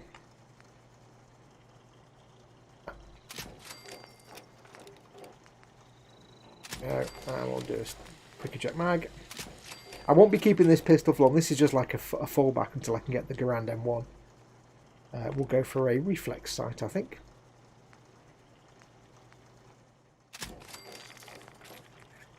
Should do for them. We'll come out of there. I'll just double check what sights I've... Hello. I went dark suddenly. Not what I need to do. Hang on.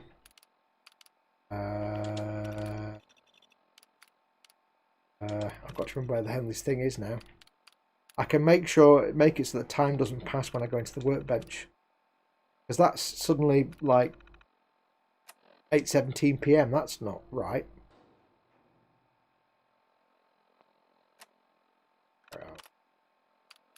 Not in cheats, is it? I don't think. Oh, there we go. No time elapsed from fast travel.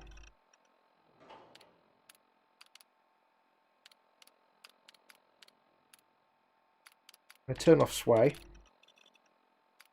Where's the one about workbench time?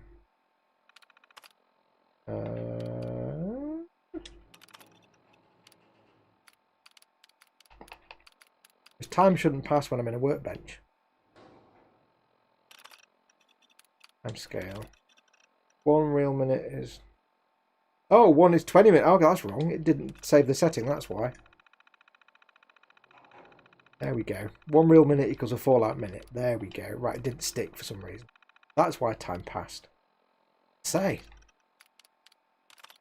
Put it back to 3 PM. Let's put it 6 PM. 6 PM is kind of cool. And we'll give the weather dark skies. There we go. That's better. Right. So yeah, so we've got where are we? Weapons wise, we have we've got the pistol, and we want the Mauser 98, which is going to go there, and then we've got that one. What I'm going to do, I'm going to rename them actually. We're going to rename this, and we're going to call it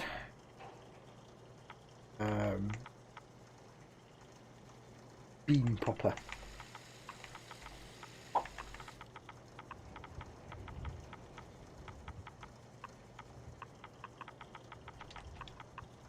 Yep. We're going to call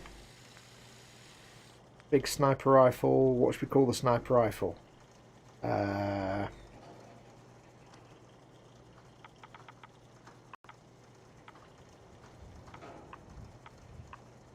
Call it Scope Dog. Scope Dog. And we'll call the pistol. I need to rename the pistol because otherwise it'll just get like lost in the inventory. So we'll call this one. We'll call this one a pew pew. Call this one. In fact, now let's call it. There's a reason I've got this pistol.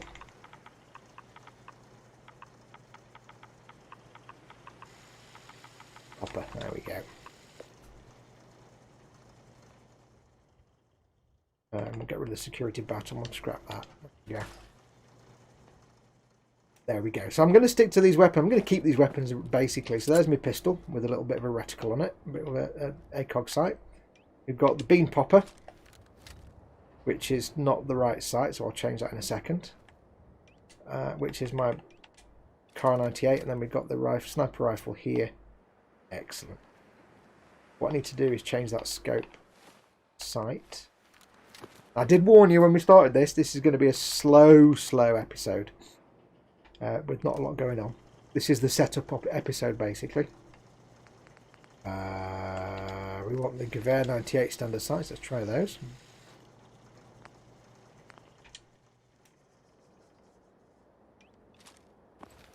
There we go, it's better. So what I need now is some 50 cal. I think they're all 50 cal, aren't they? 10mm and 50 cal. Okay, so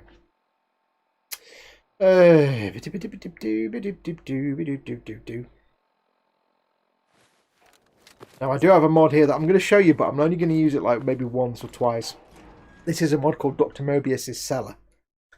I don't need this mod because I've got the cheat terminal, but you can basically get any item from the game in here.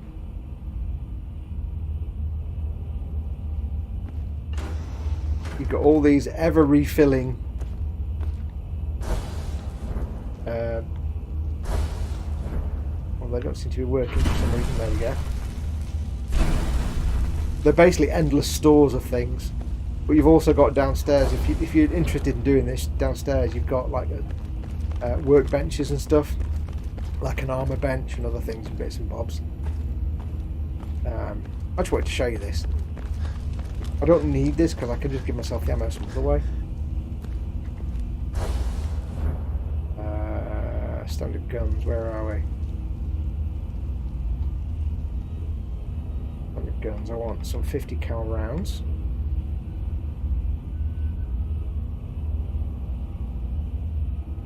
Wanted ammo, not ammunition. There we go. This is why sometimes it's not ideal not having a reticle. We'll give ourselves some grenades. Wrong button. We'll take them and we'll take them. Take some 50 cal. Oop, wrong button again. I've got an elite controller and I keep doing jump instead of take the 10mm round. There we go. Right, That's all I'm going to use that for now. I'm not going to come back here for anything, unless I need to, for some reason, give myself a lot of junk. I did miss the Rat Slayer rifle in Fallout New Vegas. I used it almost throughout the entire game. Yeah, I love the Rat Slayer.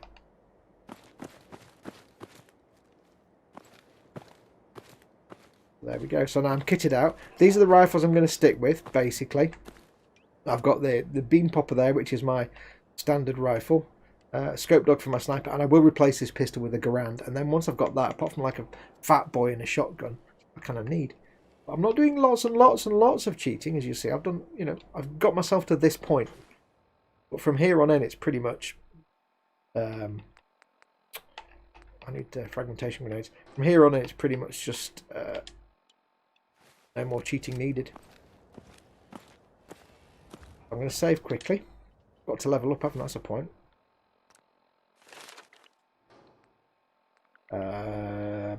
So I'm interested in getting things like this is the oh, I know what I need to do. Hang on, I know what I need to do. I know what I need to do. I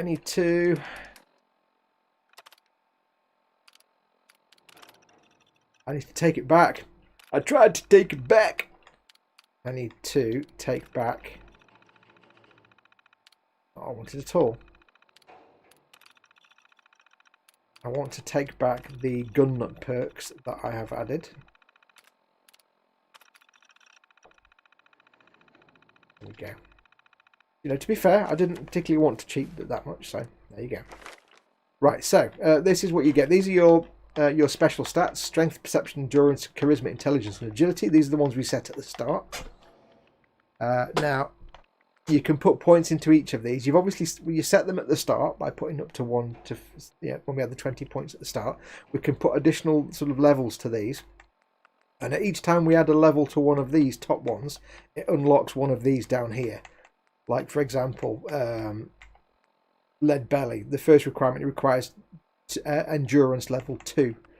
Endurance we've got level 1, 2, 3, 4, 5, 6. We've got five levels of this. So ones I'm interested in to start with, because by the time you get, I mean, this has no level cap, so I could end up getting all of these, but I really want the rifleman because I'm using lots of non-automatic rifles.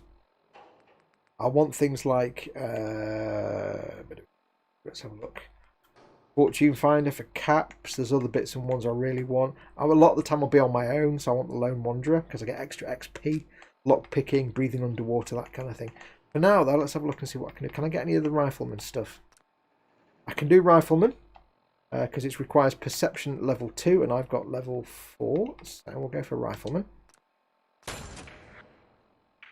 And I shall go for, because I'm starting off with rubbish armor. See, that's adamantium skeleton. I like that one, but it needs endurance 7. I haven't got 7 endurances. I've got 1, 2, 3, 4, 5. I can't do that one yet. What I may as well do is put a point into toughness, which is damage resistance. So, oh, I've only got 1 point. Oh, okay. I thought I had 2 points. Never mind. There you go.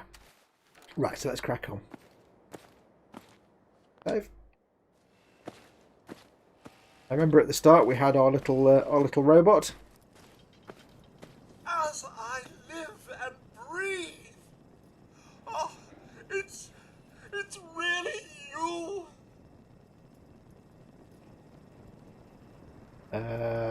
Codsworth, you're still here. So other people, remember I speak like a Khajiit, remember? Other people could still be alive too. And I did the wrong one. Oh god damn it. Well, chose the wrong one. besides our geranium still being the envy of Sanctuary Hills, I'm afraid things have been dreadfully dull around here. Things will be so much more exciting with you and Mrs. back. Where is your better half, by the by? We need to explain to Bethesda that British people don't say geraniums. We say geraniums. They came into the vault. Maybe you saw them armed, wearing strange outfits. Kind of an odd adjunct conversation there. I'll say they killed her. Sir, these things you're saying, these terrible things, I believe you need a distraction. Yes, a distraction to calm this dire mood. It's been ages since we've had a proper family activity. Checkers, or perhaps charades. Sean does so love that game. Is the lad with you?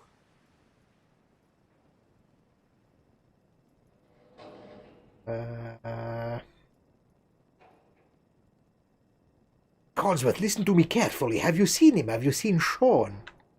Why, the missus had him last, remember? Oh, perhaps she's gone to the Parker residence to arrange a play date. I'm sure she'll be back with him momentarily. Sean's been kidnapped, but I'm going to find him. I'm going to get my son back. It's worse than I thought. You're suffering from hunger-induced paranoia. Not eating properly for 200 years will do that, I'm afraid. 200 years? What? Are you... A bit over 210, actually, sir. Or give or take a little, for the Earth's rotation and some minor dings to the old chronometer. That means you're 2 centuries late for dinner. Perhaps I can whip you up a snack? You must be famished. Codsworth, you're acting a little bit weird. What's wrong? Now, I don't know if I can do this. The yellow one is a speech check. I might not have enough speech skill to do it. Let's see if I can do it. I did it, yes. Oh, sir, it's been just horrible. 2 centuries with no one to talk to, no one to serve. I spent the first 10 years trying to keep the floors waxed, but nothing gets out nuclear fallout from vinyl wood. Nothing! And don't get me started about the futility of dusting a collapsed house. And the car! How do you polish rust? Stay with me, pal. Focus. I'm afraid I don't know anything, sir. The bombs came and all of you left in such a hurry. I thought for certain you and your family were dead. I did find this holotape. I believe the missus was going to present it to you as a surprise. But then, well, everything happened. I don't want to know where he keeps a holotape. A holotape? What's on it? I believe it's a private message for you. My etiquette protocols would not permit me to play it for myself. Any standard holotape reading device should be able to play it back. Oh, like that Pip-Boy on your arm. That should work brilliantly. Now, enough feeling sorry for myself. Shall we search the neighborhood together? The missus and young Sean may turn up yet. Have you seen anything dangerous? Oh, just the usual, sir. Pesky neighborhood dogs and mosquitoes. Shall I investigate? All right, lead the way. Proud to serve, sir.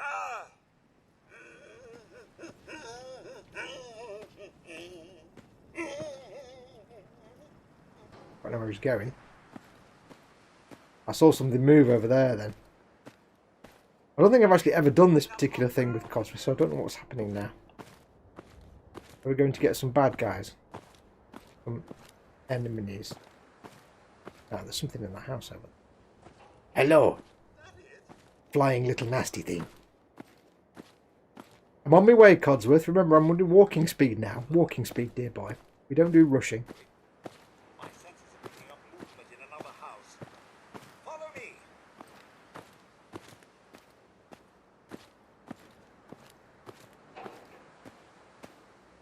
What's all this then? Okay, he's killed that. And that. Okay, that's cool. He's done all the killing for me.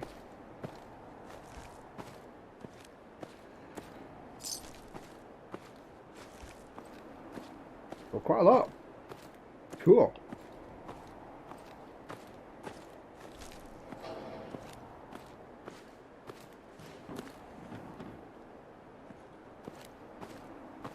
So, we're kind of on a roll now. I'll get rid of Codsworth in a minute when we've done this bit, because I don't actually need him around.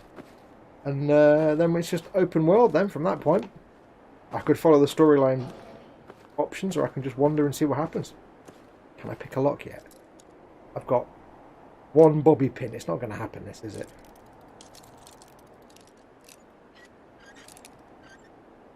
Oh, he shoots, he scores! Look at that. I've only got one bobby pin and I got away with it. Nice. Oh, I've got a holotape from the missus, haven't I?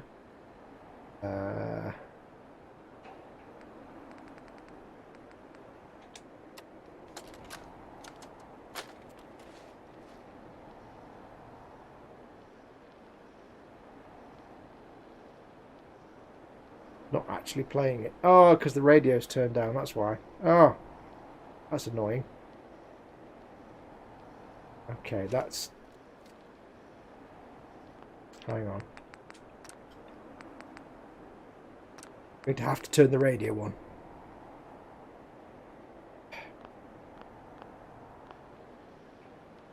Right, let me just try something. I never thought of that because I've got the radio turned down. Does that mean I can't hear holotapes, which is a major problem? Because a lot of holotapes to listen to.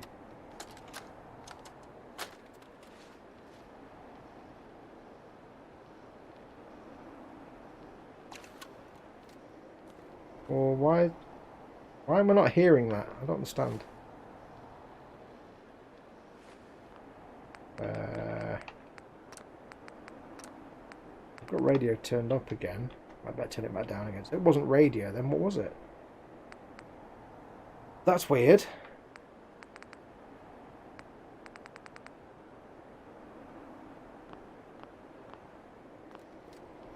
Okay, well you've seen the subtitles for the holotape anyway.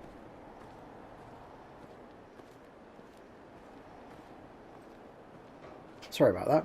Don't quite know why it's not playing the holotape.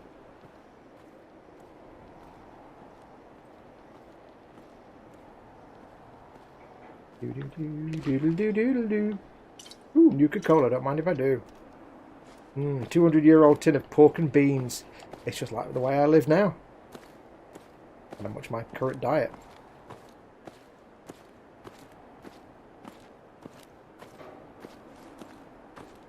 That was weird. I don't understand. It's going to be a bit of a pain if you can't play holotapes. Maybe once I restart the game it'll be fine. I don't know yet. We'll find out.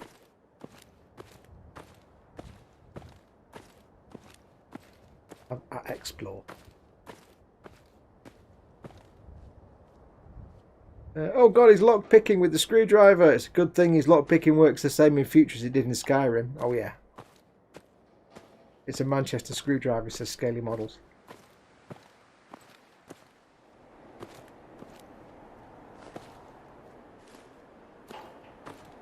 Got a box and ashtray. Why, don't mind if I do.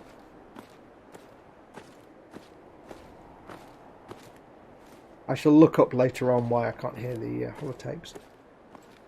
How annoying.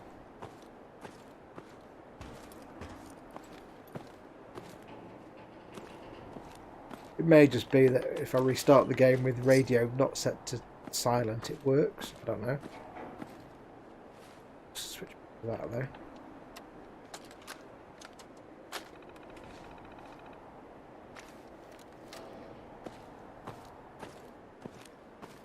But the problem is, with this game, I can't afford to have radio not muted. Because the problem is, if, you know, there's so many places where you walk along and there'll be a radio in a room playing the music. Which is fine, and one of the actual quests is based along the DJ on the radio station. But if any of the music on the radio station is played in my stream,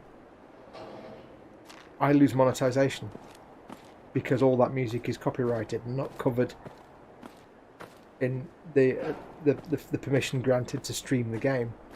The streaming this game with all its visuals and sound doesn't cost you anything, but the moment you play any of the music from the radio, of course that performer or their estate, because they're all dead, that rights holder has the right to ask for your money.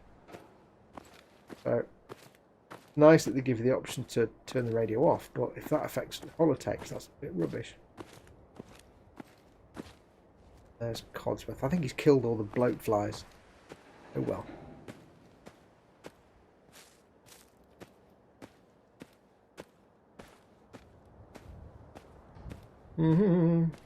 Right, effects sound. That was up all the way.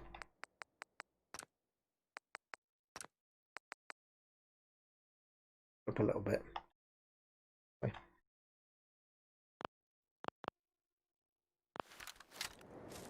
Let me know if gunshots get too loud for you. Hang on, let me reload first. Whoa, that's not got a... What is going on here? There should be a silencer on that. Hang on a minute.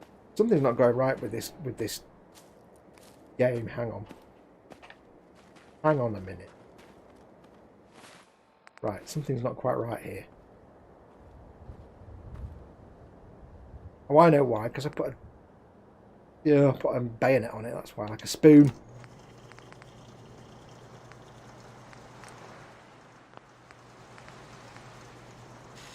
Oh, I've got to give myself that. Oh, fudge. Oh, how frustrating. Oh, I've got to give myself that perk back again so I can put the... Oh. Right, let's put that back on then. Right. No, Fox, pay attention to what you're doing, you spoon. That's got a silencer on it. That's got a silencer on it. Got a magic floating silencer that's not actually attached to the barrel, apparently. Kind of cool. That one I want. There we go. Right, there we go. We'll get rid of that perk because we don't want to keep that perk.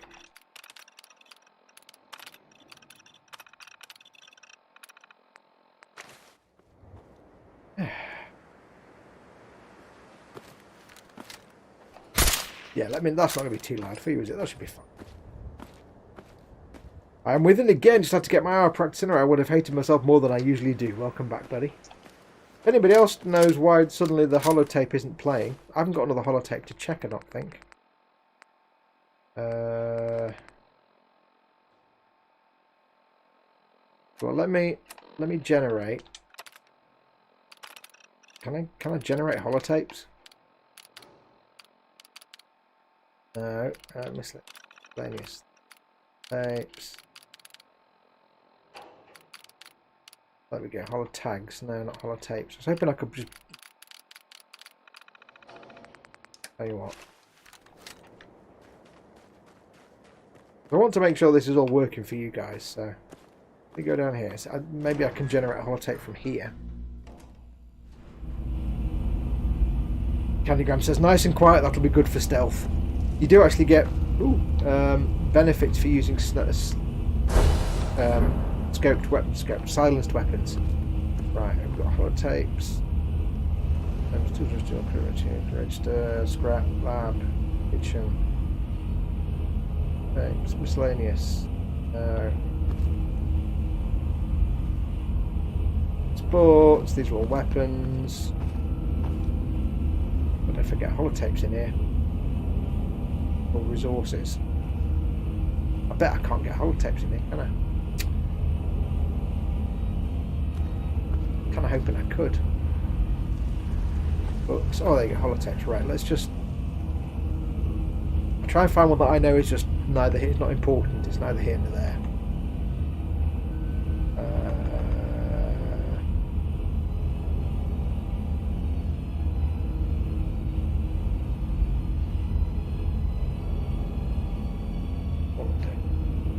Or maybe not. Okay, well, let's go random. Bleh. That'll do. Let's see now if I can hear that. I can hear music in the background. That's giving me a bit of a worry because radio should be off. Don't like the fact I can hear music in the background. Yeah, something's gone a bit weird here. Alejandro Dubon says, hi, I love Fallout 4, welcome. After the way I play it, you might not like it anymore. Right, let's try now. Let's see if I can get this to play.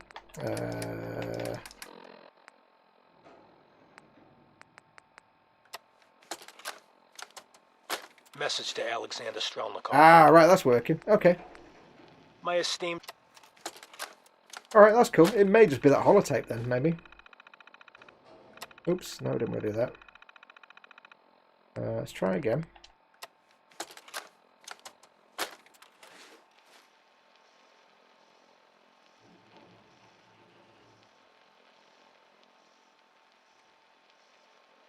I'm hearing noise.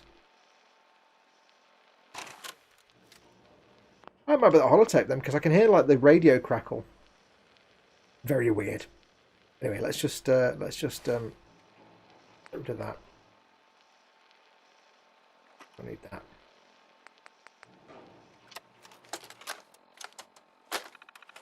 Man with mods confused by a broken game. No, it's never happened before. Honestly, it's never had that effect on it before. Weird. Yeah, UBV76 is in and says, oh, he doesn't because it's not shown. But UBV76 is in and says, good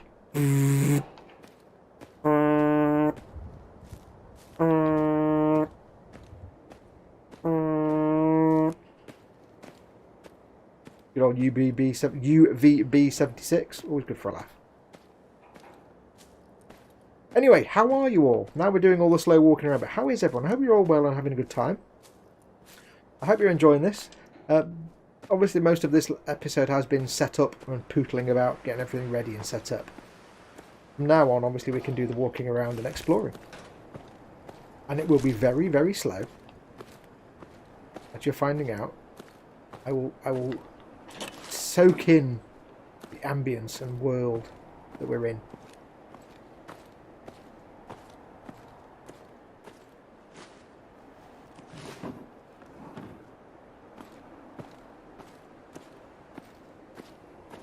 Test the radio. Here's the thing. A portion of this broadcast has been brought to you by Let's see if music the kicks in. Mega Surgery Center, now featuring facial reconstructive surgery. Maybe the music won't kick in. Why settle for less than perfection? Adam Bomb Baby is next. It's 5 stars. In case you were wondering and didn't already know. Okay, so the music's not playing. No, the music is playing. So what was the point of me turning radio down to 0? Oh, no.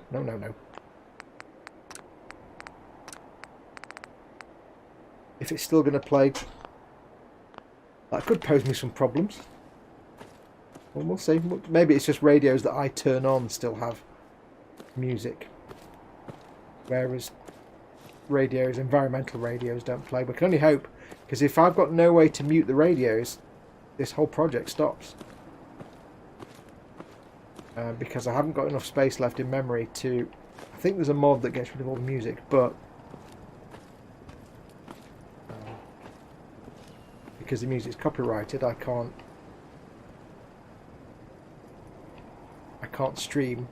That music pops up and plays.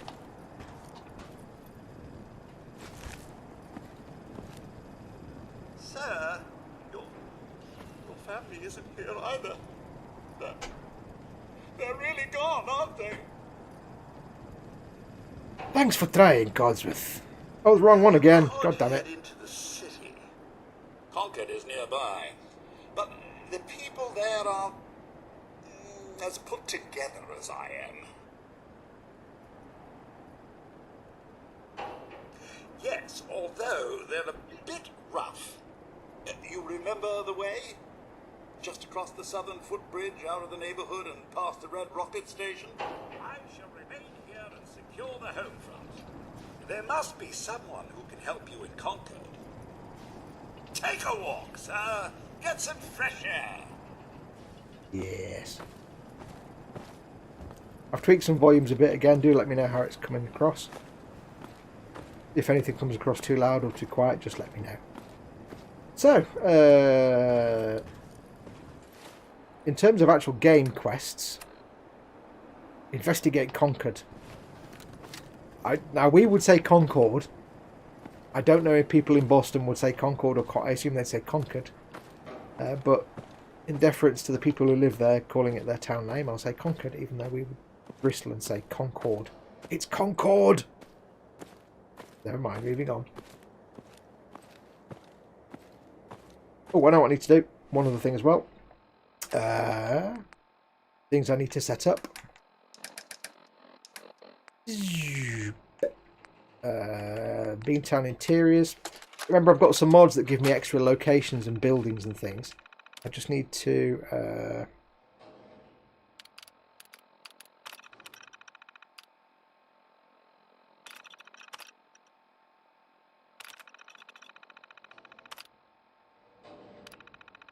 set some of these things.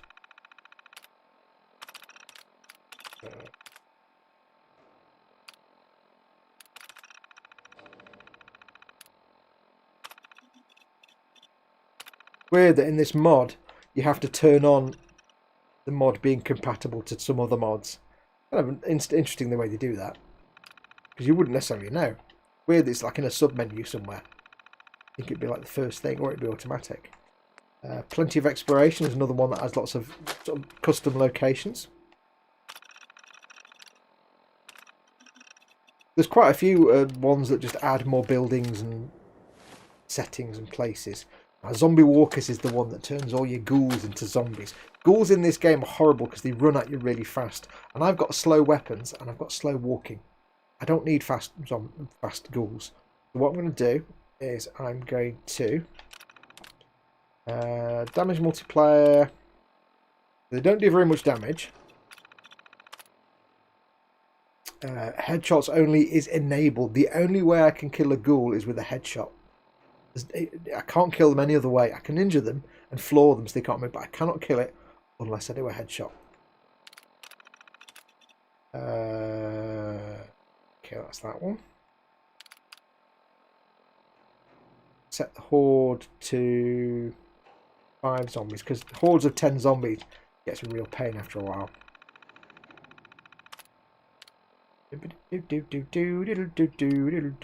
No loot? No, I want loot on them.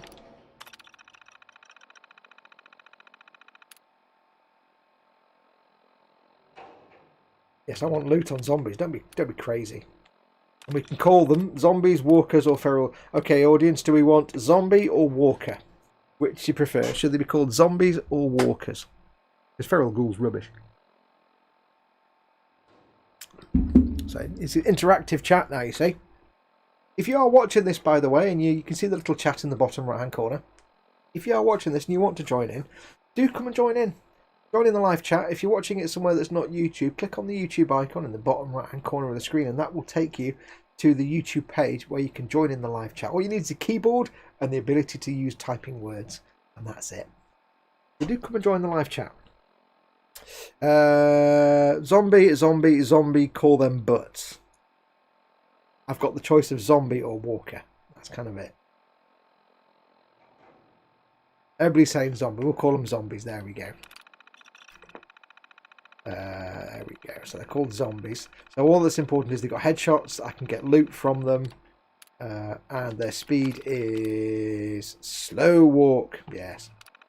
They're basically shamblers. XP. I want to get maximum XP from killing them. There we go. There's one other thing I need to configure, and that is configure this.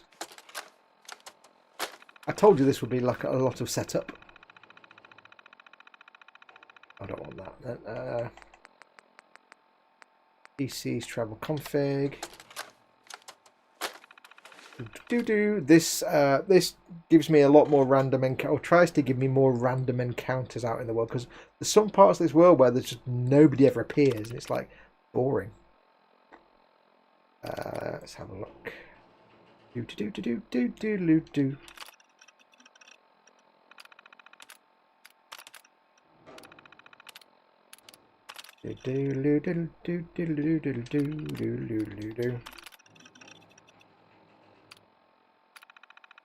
This is just giving me that if these squads actually appear,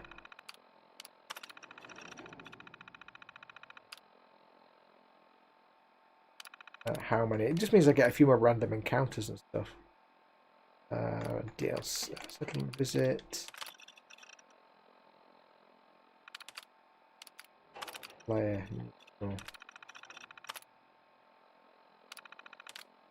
See. In a squad.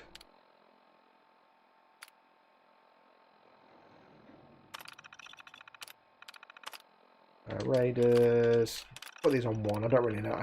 To be honest, I actually know what I'm changing. Never mind. Yeah. I changed some stuff. Let's see what happens. I do like the lighting in this game. The sort of the ambience. I like the dark sky rather than the bright sunny day. Can you get in here? No. Completely dilapidated. We walk all the way back. First time I saw Fallout 1 on a friend's computer, he quit playing because the ammo system was too complicated for him, says Candygram. Yeah, proper hardcore isometric Fallout from back in the day is proper business. Fallout 3 and 4. Kind of a different experience altogether. The original, you know, Black Isle games.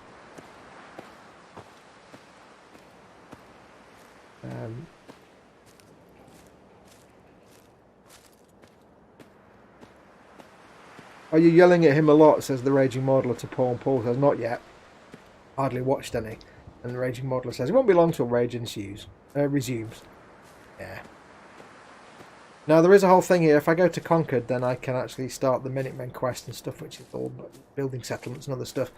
But I'm going to avoid that, because I'm not really doing a lot of the storyline at the moment. It's more about hanging out. That's why, you know, last time I played this, I spent the first 5 or 6 hours of playing this just setting up this place as a settlement. But I'm not going to do that, because you don't want to watch that completely. I was talking to Dave David Butcher That Model yesterday, and we were saying you can kind of miss out the whole Minutemen quest anyway, because you still get quests from the settlements directly. So part of the game is setting up settlements with defences and stuff. You can do that if you want to. It is an option. Also, it gives you a player home.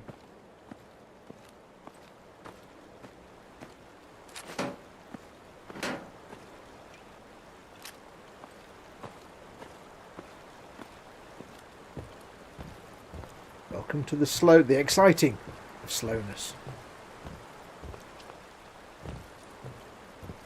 This is it now.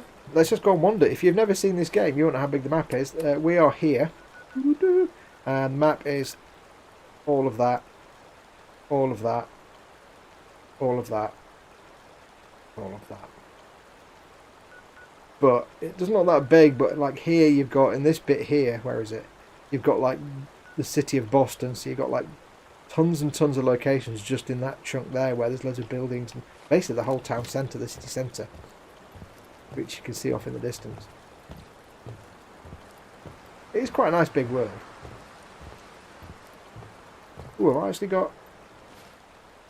I know I haven't got them. I know what I do want. I'm going to cheat a little bit. I'm not cheap, I'm going to run. Now Paul's getting the rage because I'm going backwards and forwards again. I was like, for the love of God.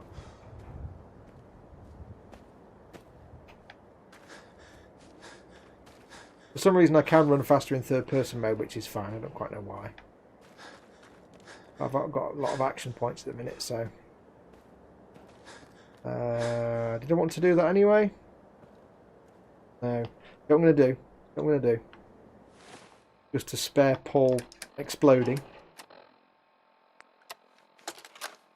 For a moment.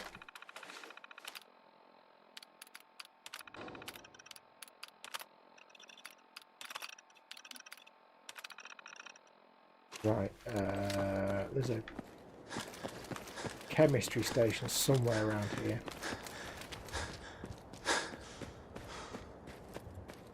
Somewhere on the back of a house for no real reason I can discern. It is. want to make infinite jetpack ring. There we go. Infinite jetpack ring in the description. It grows pineapples. What do you think it does? I like that. There's a lot of other things I could do, but I'm not going to. So I should now have infinite jetpack ring. Eyeglasses. I forgot to put my eyeglasses on. For some reason in this game, the vault suit actually lists it as lookup failed, so something's got broken somewhere. Got double reading ring for some reason as well. I don't quite know why. Am I showing us our resistance at the minute? 5 and 10. And what I'm going to do, I'm going to get my favourite out. Well, not my favourite out. I'm going to get a decent outfit out. Right, we'll get this bit done, and then we really will go and start playing the game properly. So,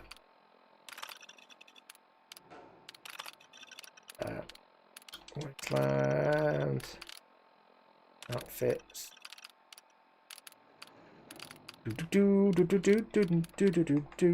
Up there.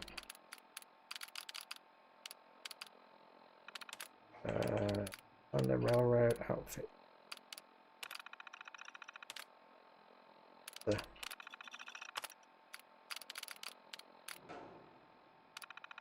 Before. Oh, factions, there we go. I want a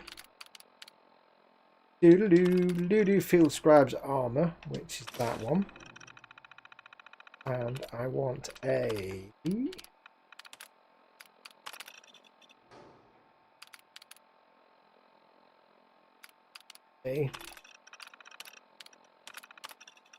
not, it's knowing where things are in these lists. It's like a pain in the bum sometimes. Pre-war workwear mining helmet. There we go. There we go. So we have field scribe's armor. Mining helmet. What I want to do now is get a little bit cheaty. More cheaty.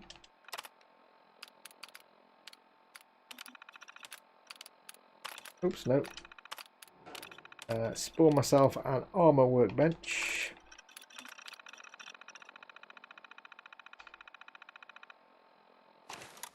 But not to actually cheat.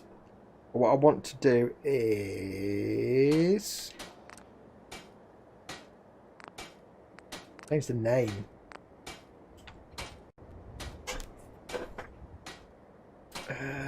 Change the name of this to... What I'm going to do is basically number it. You'll see why in a minute. So if I put a space there. That one. We have... 1. That. It's 1.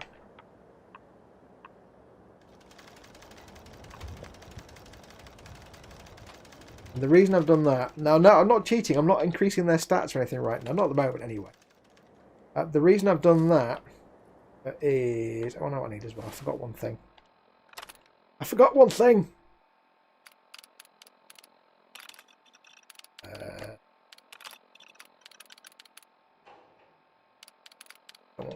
Apparel. Pre-war workwear. Yeah. Change the name. I'll show you why I'm changing the name. Second.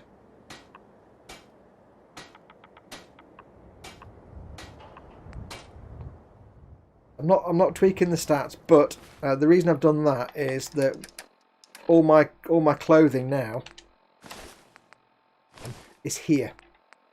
So when I've got like 1 billion items of clothing and I want to sell some of them, I can I can just go through the list, because unlike on say Destiny, where you can lock items in your inventory, have I got the no? Yeah, unlike say Skyrim, where you can lock Destiny, where you can lock things in your inventory and therefore not accidentally scrap them or sell them. In this game, you can't, and the number of times I've had specific, say, weapons or armor. And with weapons, you can see when you favourite them, but the number of times I've sold or scrapped something that I didn't want to scrap and sell. It's so annoying. So the only way you can do it to help reduce that is to actually just mark them like that, so they all appear at the very top.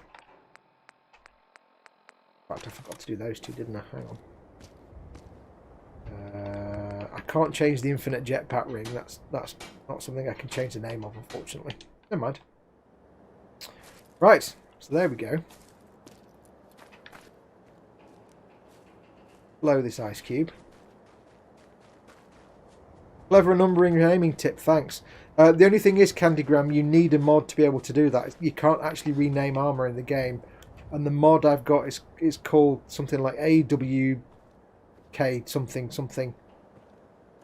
If you go back to when this is finished, if you go back to the start, I do show the mods. I can show them again. I'll do it now.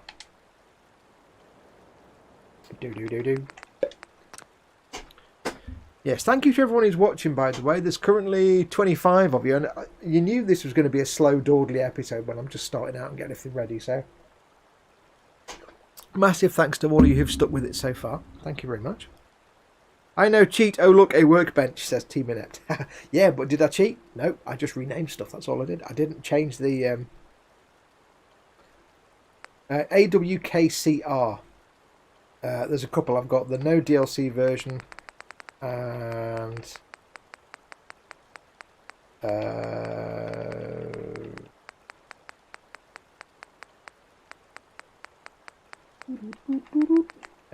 Far Harbor patch. I've only got Far Harbor DLC installed, so I've got the base version of the game and Far Harbor. So for a lot of my mods, you tend to have the base version and then one for the mod as well. So yeah, AWKCR, it's the only way you can rename your armor, your clothing. You can rename weapons at weapon workbenches, but you cannot rename armor. And it's just a really handy way of not selling or scrapping clothing that you want to keep. And also, it's a good way if you've got, there is a mod for outfit switcher, but if you've got like a load of a certain set of outfit, like the stuff I'm wearing now, and then maybe I've got something else that has some other benefit, like a different outfit, different hat and clothes and stuff, I can number them 2 or 3. That way you can easily switch between outfits, and they'll always stay at the top if you start with a number.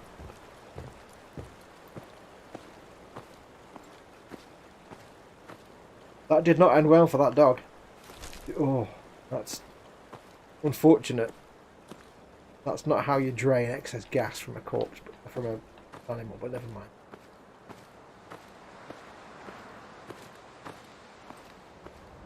What time is it? It's 6:29 PMs.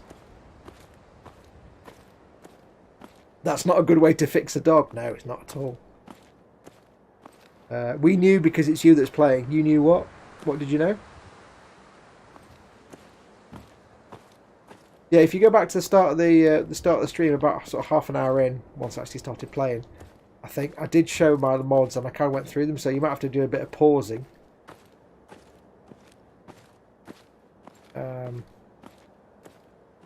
Or if you want to know what mods I've got, you can always pop me a message in the boom up, because I think I have a list of them all written down.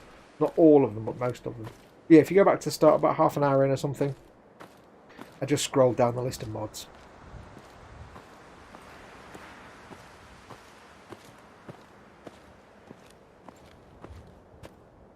Quest option, greet the dog.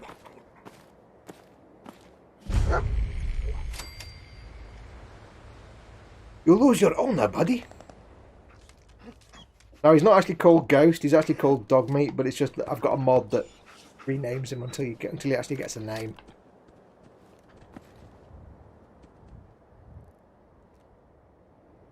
Hey boy, you know any tricks?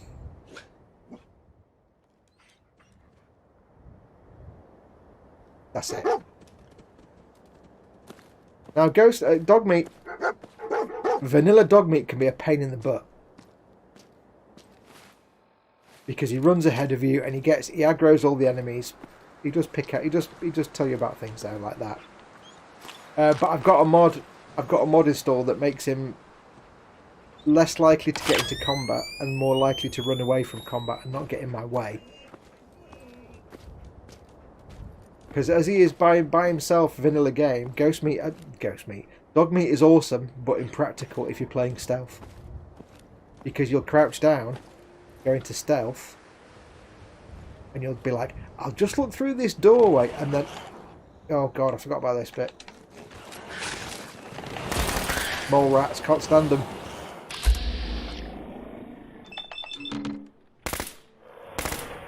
Wait, also this gun is now semi-automatic? That's not right. Where? Exploding mole rats. This is not supposed to be a semi-auto pistol. Yeah.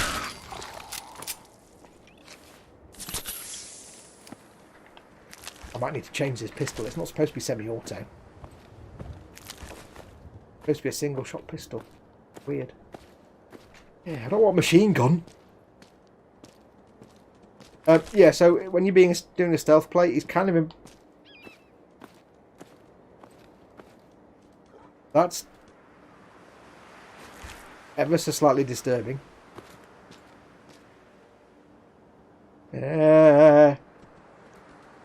Ooh, Schroeder! I don't like that.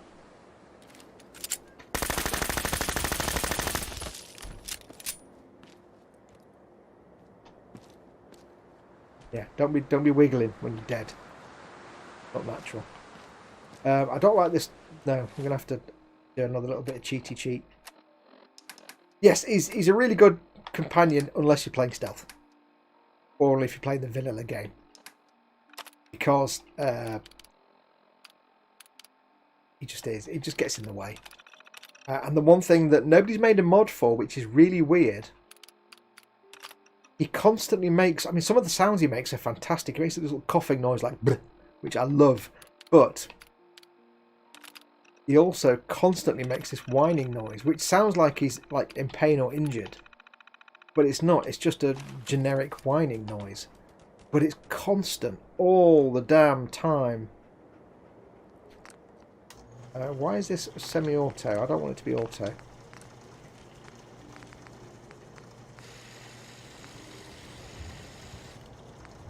Can anybody remember if there's a way to change fire modes on weapons or something? I can't remember. Oh, Dad's put a super chat through. Yay, I remembered. Don't know what, but I remembered. Thank you very much, Dad. That's very, very kind of you.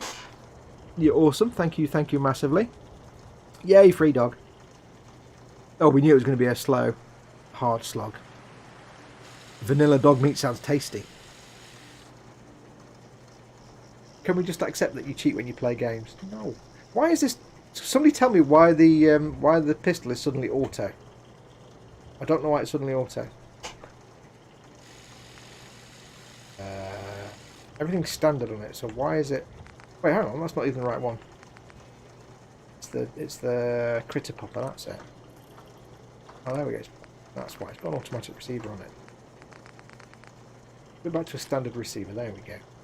I'm not going to start farsing about with my weapons perks again, I can't be bothered. We'll just put it back to the way it was. There we go, it's better. Don't like automatic nonsense. Yeah, so he makes adorable little noises sometimes, and he's really cool. And his name will change to Dog Meat eventually if I do the Concord thing. Unfortunately, I'm stuck with the name Ghost right now.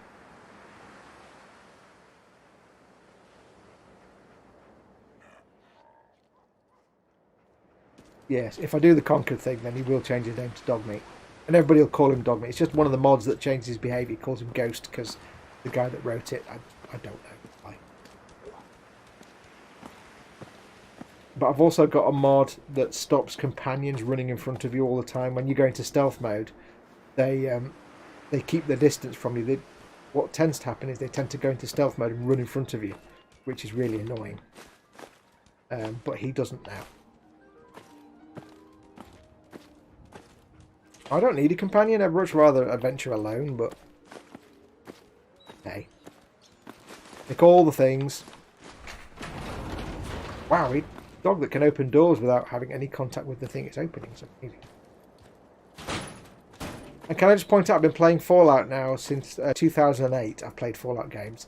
And it's only about 2 weeks ago I noticed that on the side of the cigarette vending machines is a massive flip lighter.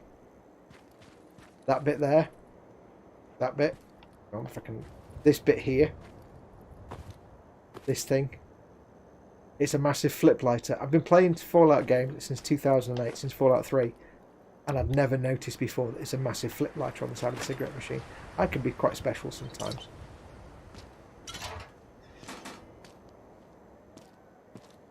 Chemistry station. Thank you very much for that, Dad. Very, very kind of you. Yeah, if you want to get my attention, if I'm not as easily able to read chat when I'm playing a game, so if you want to get my attention, please do put your comments in big fat capital letters. Or if you want to, like Dad, you can do a super chat if you feel so compelled. You're also helping out the channel at the same time.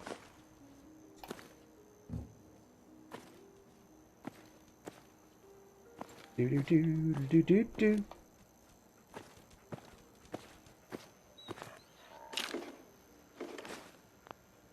Cap stash. Give me the cap stash. There we go. The downside of not having a reticle.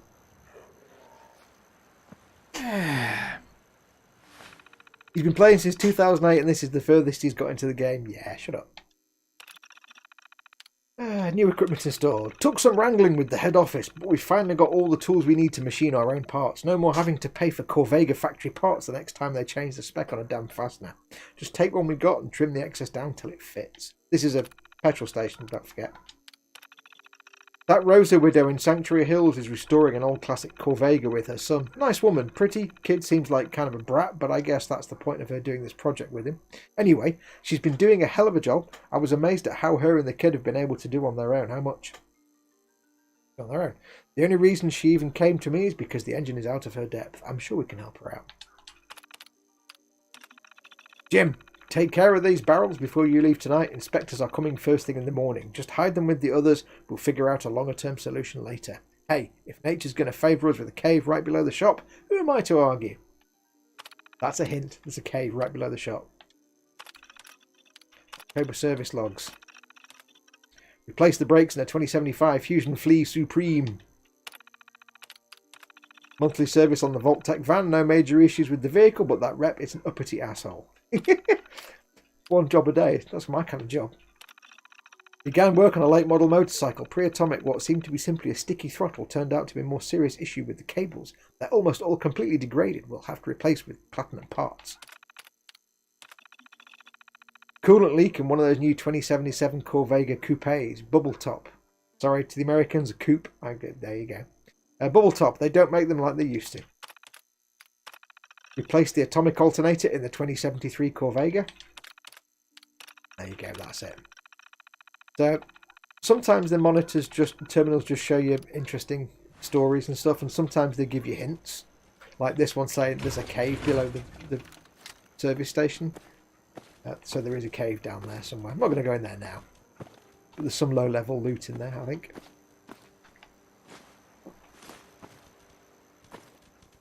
Stop moaning about not having a reticle, you turned it off. I'm not moaning about it, I'm just saying it's... Most of the time it's quite cool, but sometimes you're like, oh, why did I turn it off? And there's a weapons workbench right there. I didn't need to spawn one. God damn it. Ah, radio's on. Oh, radio's still on. This radio should not be on. I'll have to investigate later on. But I think the difficulty I have with getting a mod to turn radios off is they don't turn the radios off, they just replace all the music with sounds, and those mods can be like 500 meg. I've only got about 60 meg left free for mods, so yeah.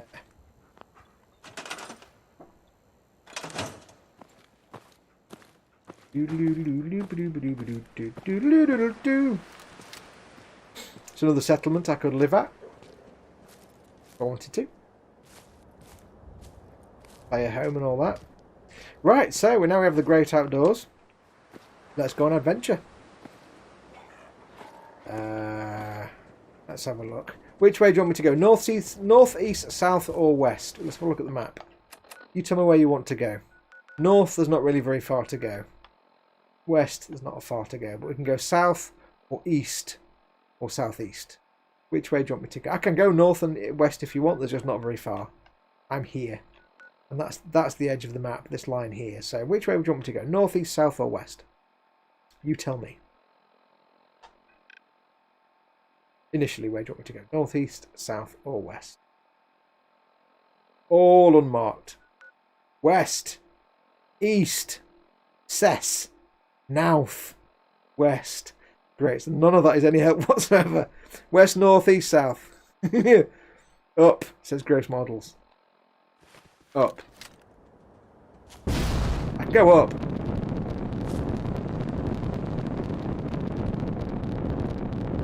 But I probably shouldn't.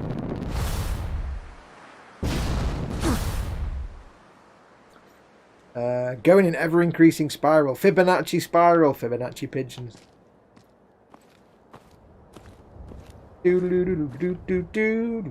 I tell you what we'll do. We'll go to Concord anyway, because at least then I can get Dogmeat's name changed. Because Dogmeat's name is rubbish. It's Ghost. We'll go to Concord anyway, and we'll trigger Pringle McCheese and Onion and his Minutemen quest. We don't have to complete the Minutemen quest. We can just. I just want Dogmeat's name to change. Although, having said that, we do have here Anne Cave. Why don't we go in this Anne Cave first, huh? That would be a fun idea, wouldn't it? How many armor points have I got going on?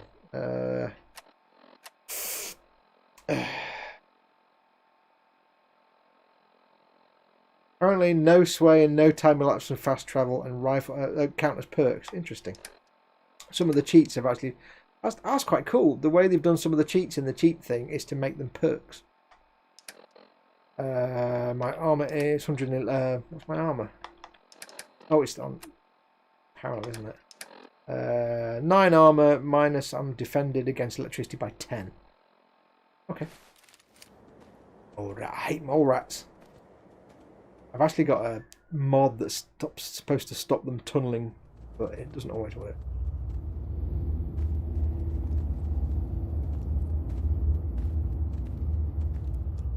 Rain fungus. Don't worry, Dogmeat. We'll get your name changed from Ghost. Dog called Ghost.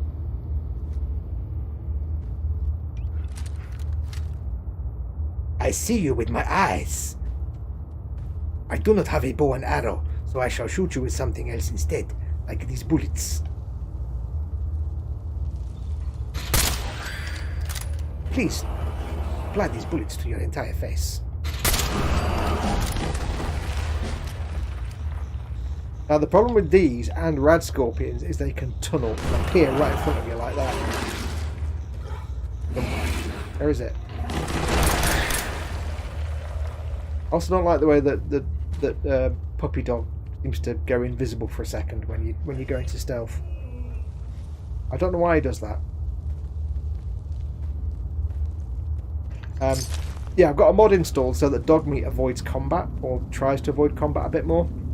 The reason I've got that specifically is because without it, he gets involved in the fight, which is fine. He takes, he can aggro the enemies for a bit, but when they're zombies, and I've got the zombies set to headshot kill only, and the zombie is rolling around on the floor because Dogmeat's got him in his gob, it makes it impossible to actually headshot the zombies, and it becomes a right pain in the bum to do anything. So, I don't want to come in here. There's going to be radiation everywhere. This may have been a bad idea. I've not got enough radaway or anything yet.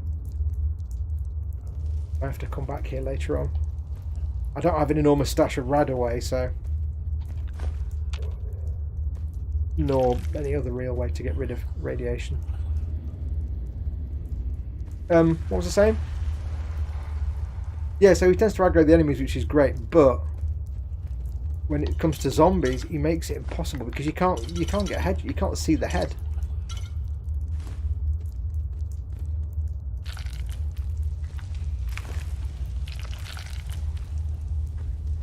Now I could just give myself a whole load of redaways and cheat that way, but although I'm doing some slight cheatiness, I'm not doing complete cheatiness. I'm not going to, you know, make my life easier too much.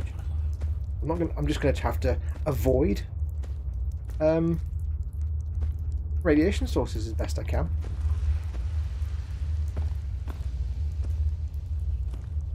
And I'm going to, aside from the little bits I've already done, I'm going to be reasonably honest with the game, in that, you know, there is a situation later on where I can pick up mole rat disease, which takes 10 health off you, and there's no way to get rid of it. I could get rid of it with a mod, but I'm not going to. If I get mole rat disease, I'm going to have mole rat disease. I'm going to be honest about it. Brain fungus. Fungus of the brain.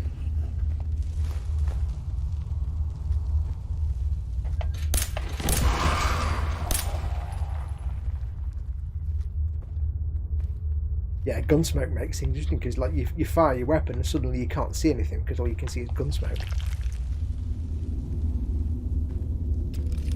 I like thinking that Jar Jar Butts is a distant descendant from Jar Jar Blep. Yes. Different universe, but they are related. Link between Fallout universe and Elder Scrolls universe confirmed. Now, I've got 20 bobby pins. Novice lock. Oh. Oh, yeah. I've not got the perk that gives me unbreakable bobby pins. Unfortunately. Nor will I fake that. I will. And those barnacles, they're actually barnacles I can take.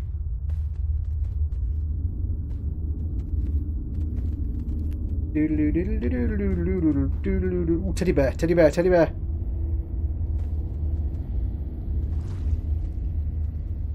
Why can I not pick that teddy bear up? I don't want to drink the water. Oh, it's not a teddy bear I can pick up. That's annoying.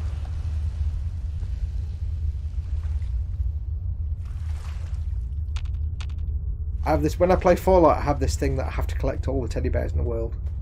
I will at some point set up Sanctuary as my player home. And I will set up my player home with something to collect. There's two things I collect: teddy bears and pre-war money. I don't know why, I just do. Or I always have like a cupboard or a bath or something filled with teddy bears.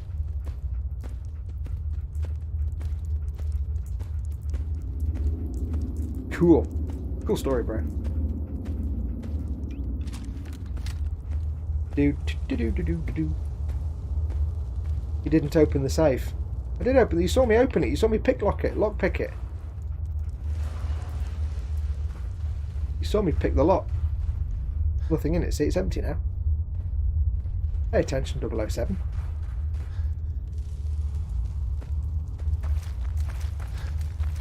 Running. Running doesn't really work when you set the speed to 25.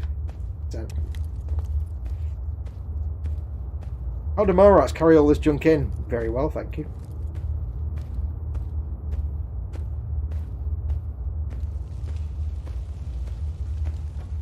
Oh, did I level up? Yes, I did. Ooh. Well, I don't mind if I do. Can I get another rifleman? No, I need level 9. What else can I get? I was going to give myself some 10 damage resistances. Oh, another handy tip if you're playing this game and you didn't know this, by the way, if you press the menu button in the Pip-Boy, you get a zoomed-in view. A lot of people don't know that. Some of one of those unmarked things they don't tell you about in the actual game instructions. Yeah, menu button. If you're like me, an old man, you can't see things. You get a super zoomed-in view. Bit big though, innit? I collected lots of Nuka-Cola Quantum to make my Fallout 3 shelf glow pleasingly. In my latest playthrough, not this playthrough, I made my player house, and I made a little shrine to Dad. You know, scaly models. I made a little shrine because Dad was a truck driver, was a driver for many years, and he likes the colour red. And he's a Scouser, so he wouldn't admit it. And so I made a little shrine for him, and it was basically a red Nuka-Cola truck and a red Nuka-Cola bottle. And then I got some letter blocks and I spelled out the word Divvy. Ah, there you Divvy. Little shrine. Just for Dad. Oh. Now, you know how somebody we know, Chris, doesn't like spiders? Well, I'm the same way with Daddy Longlegs. Crane flies. And I didn't know until I got this game that it has crane flies in it, but like giant mutant crane flies, and these things give me the heebie-jeebies completely. Flipping endlessly heebie-jeebalons. It's just not right. Well, I hate these things. Also, they fly around, they're really hard to hit without using VATs. And it's even harder to hit with aiming on this rifle. Ah! Ah! Got it. God, they give me the shivers, even though I know it's a video game creature and it's not real. It still give me the shivers. What am I doing with crane flies? I've got this. I've got that shiver down my spine already just thinking about crane flies. Ah. So to have these in this game was like, it's like Gemma with spiders. It's oh no.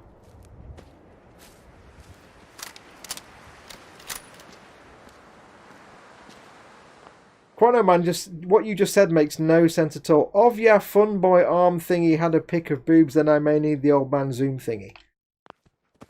I recognise all the words individually, but combined together they make no sense whatsoever. You on the meds again? Now there is one other rule I have when playing Fallout 4, and that is the rule that all traffic lights are evil. Traffic lights are evil, and therefore must be destroyed at all costs. Every time I see a traffic light, I have to destroy them. It's just that it's a bit like in Skyrim, where, you know, when in town, pants go down. Unfortunately, in Fallout 4, pants go down is too much of a faff. But in this game, it's I don't really have a rhyme for it, but when you see traffic lights, you have to destroy them. All traffic lights must die. And there is a bug that the sunset actually appears halfway through a hill, which is kind of annoying.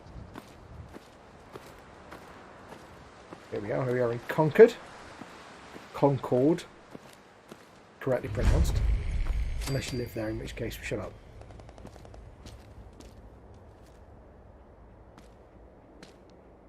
How is the game sound, guys? Are you getting enough environmental audio? Can you hear like the wind and the insects and the little sort of rustling noises? Do you get all that? Something. Oh.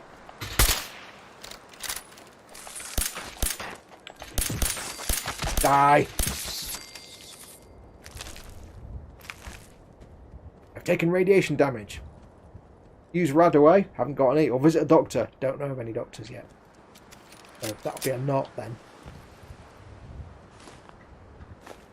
If it gets really bad, I will have to just like cheat myself some Radaway. It's not unlikely.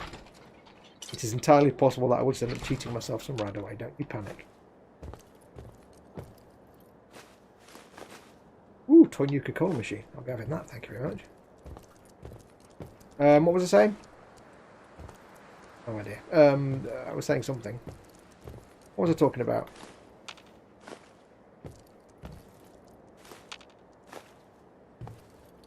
Oh, what was I talking about? I've got no idea. Somebody remind me what I was talking about, because I can't remember.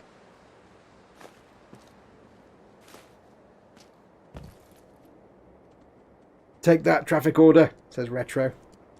The med was just a cover for my natural sanity levels, says Quano. I never knew you could shoot traffic lights. I didn't until I did, and then I was like, I need to shoot them all now. As soon as I realised you could, I had to destroy them.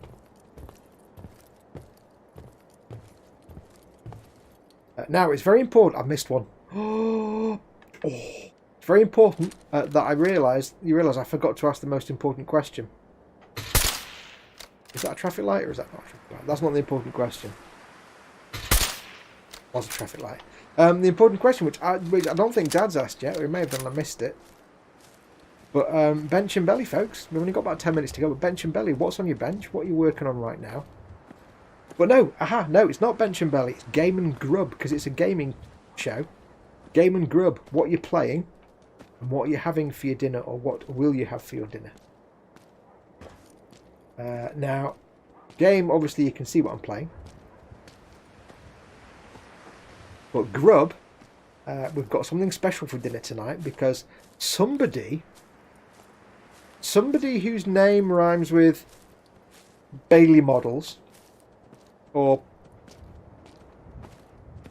Gad, somebody whose name rhymes with that, may have sent me a wonderful gift of 2 bottles of Cornish ale, 2 bottles of Cornish ale and 2 proper steak Cornish pasties.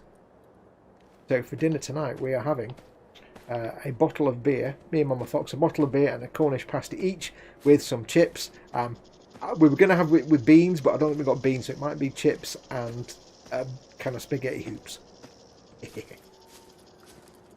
Going to load up Fallout after this is done, and hot dogs. Oh yeah, hot dogs. I spy with my little eye something beginning with red toolbox. Now, if you have played Fallout 4 before, like a Land Rover, you mean? Shut up. If you have played Fallout 4 before, there's not a lot of incentive to go back and play it again, unless you do something with mods like I've done. I played through Fallout 4 and I enjoyed it. It was good. Not how dogs work. And it is good. I enjoyed it. Nothing wrong. But I had no real incentive to go back and play it again. Because I'm going to change the time because it's a bit dark, isn't it?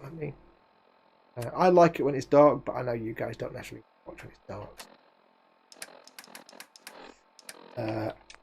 So yeah, I wasn't really... There was no incentive to play through it again because I've done all the quests and all that stuff. That's not what I wanted. And I was like, yeah, no reason to do it. And then I got into the mods. And I can't emphasise it to 3 PM. Let's go for midday. Midday, there we go.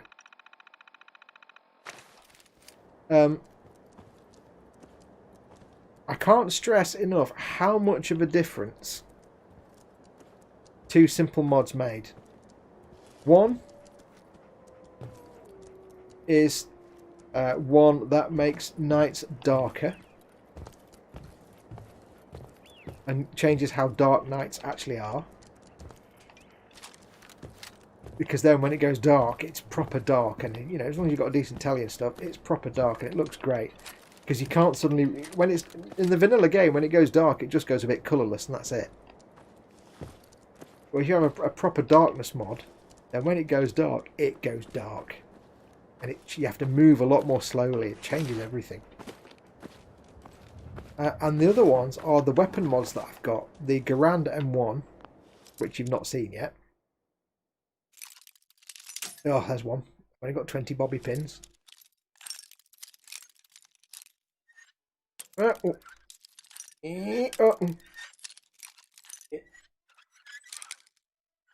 Oh. A little bit more, a little bit more. Oh, you... Oh. Why are you on it? Yeah, so the other thing that changed the game massively is the Garand M1 and these Kar 98 variant rifles, the Gewehr and the Kar 98, because as you've seen, they are hard to aim. And basically, that little tiny point in the middle of the iron sight there, that's all you've got to aim with, and it fires. That's how fast it fires. So And the Garand has, you can give it a little tiny sight with a scope and a crosshair that's quite fiddly to aim. It changes the way you play because you suddenly play a lot slower. You've not just got like an automatic machine gun spewing bullets out. You have to pick your battles, and then mix that with walking at 25% speed from this cheat terminal. It changes the way you play. To the point where now you're looking at the environment. While I'm walking around, and I'm looking at all the buildings, and I'm hearing all the environmental audio, and it's taking longer to do anything. And it's weird because I suddenly find that there's areas in the game that I've been to countless times. Now, I've been through Concord 4 or 5 times, you know, places that you've been to and you know inside out like the back of your hand. And yet, when you go through them slowly, and if you do it at night as well, when it's proper dark at night with a proper night darkness mod, again, it changes everything. So just simply playing the game slowly with slower weapons. It's weird. It's very strange. It just completely changes the game and makes it like a whole new game almost. Very strange. It's like playing with survival mode. The people that do that, they probably enjoy playing like this. Survival mode. Dog meat moonwalking, absolutely. You do. He's disappeared now. He likes hanging around in bushes. Quick look at chat. Hang on 1 second. Some people would do anything they can to rebuild society. Certain other people would shoot traffic lights because it's fun. Absolutely. Game and Grub folks. Candygram says, game Fallout 4, Grub, tea and salad. Retro Rabbit, going to look Fallout 4, we did that one. Raging Modeler, Animal Crossing, Baldur's Gate and Neverwinter Nights, not all at the same time. Belly, probably nothing, I'm going out after the stream. Going skating as few people as possible, thankfully. I've only played a little bit of Fallout 4 so far. Osric says, World of Warships game and food, Sri Lankan curry pizza. Curry pizza! I need a photograph in the boom hut. I need to understand curry pizza. I need to have a curry pizza. Bust a move, dog mate. Yeah, so just simple things like I say. This weapon pack. That means suddenly I can't just run into a room and shoot everybody fast, because not only is it quite hard to actually, you know, navigate around with a 6-foot-long rifle. It's a slow-firing weapon. And there's a few other bits and mods that can add to it as well, you know, the bits and bobs, but it just gives you a whole new game to play. It's changed it completely. This is my 3rd playthrough now. My 4th playthrough actually. And the 2nd playthrough after I finished the game with these weapons was like, oh hello, I've not been here before I don't think. It was amazing. And especially mods that, you know, give you new locations like the Plenty of Exploration and Beantown Interiors. And there's also one called Tales of the Commonwealth that adds a load of quests and voiced characters. So that's a good one as well to get. Giant teddy bears! Oh, teddy bear, teddy bear, teddy bear, teddy bear, teddy bear, teddy bear, teddy bear, teddy bear, teddy bear, teddy bear, teddy bear. Teddy bear, teddy bear. I have to collect teddy bears. I have to collect them. I have to have them all. Teddy bear mine. Unfortunately, when I drop it, it'll be normal size. You watch. That's any downside with teddy bears. Let's look. PQRST. You drop it now, it's a normal size one. Boo! Hiss. At least in Fallout 3, when you picked up a teddy bear, it stayed the same size. Fascists.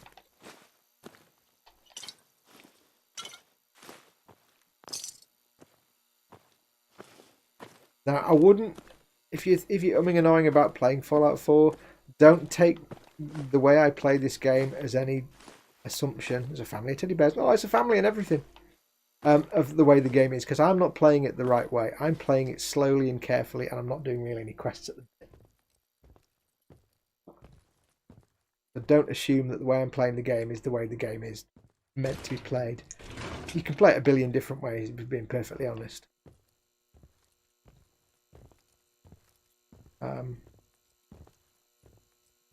I've played through the game, you know, I've played it in various different ways. This is my let's just pootle about and explore things way of playing it.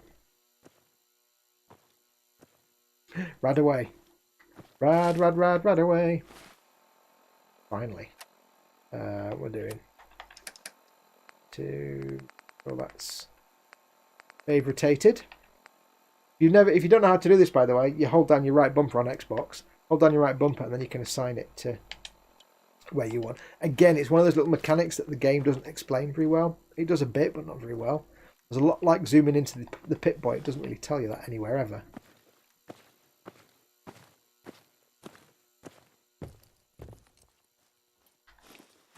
You'll notice me crouching. Crouching is stealth mode. So when I'm crouching, I make less noise when I move, and also I'm in stealth mode. Sometimes it's fun to not use stealth mode much and just hope that you don't come across somebody. Because if I'm walking around and an enemy might hear me and be triggered, even though they've not seen me. Whereas if I'm in stealth mode, they may not hear me and therefore they might not see me. And as with any kind of Bethesda-style RPG game, if you attack someone when they're not aware of you, you get extra damage, you get a critical hit bonus. So that's why having a silenced weapon is good, because there's a perk that gives you more damage with silenced weapons if you're in stealth mode. Not the reason I did it. The reason I did silencers on my weapons is so it's not deafening you guys all the time. Fortunately, it's not feasible. Oh, we don't want to do that. Actually, no, I was going to maybe do some cooking, but never mind. So I'll do some cooking. We've only got a couple of minutes to go. I may as well get myself some XP. Baked blowfly. Grilled rad roach. Delish. You can play the game if you want by making food and stuff to give yourself healing and things like that. For health and stuff, instead of using stim packs all the time. Or you can use them to sell, to make money.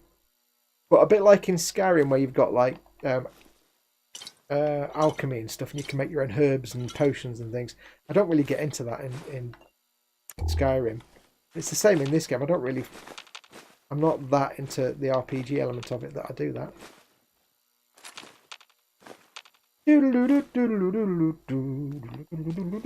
Turn my light off just in case, because I don't know if I'm alone. I don't think I've been in here before. This must be a mod-based add-on location, perhaps.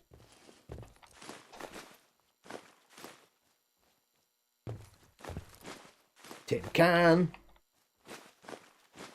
But yeah, there's chemistry stations where you can make all kind of like, weapons and grenades and stuff like that. And there's cooking stations and things where you can make yourself food and restoratives. And all this junk I'm picking up, if you're playing the game properly, you would use all this junk to make things in your settlements. Because the settlements you have to build up.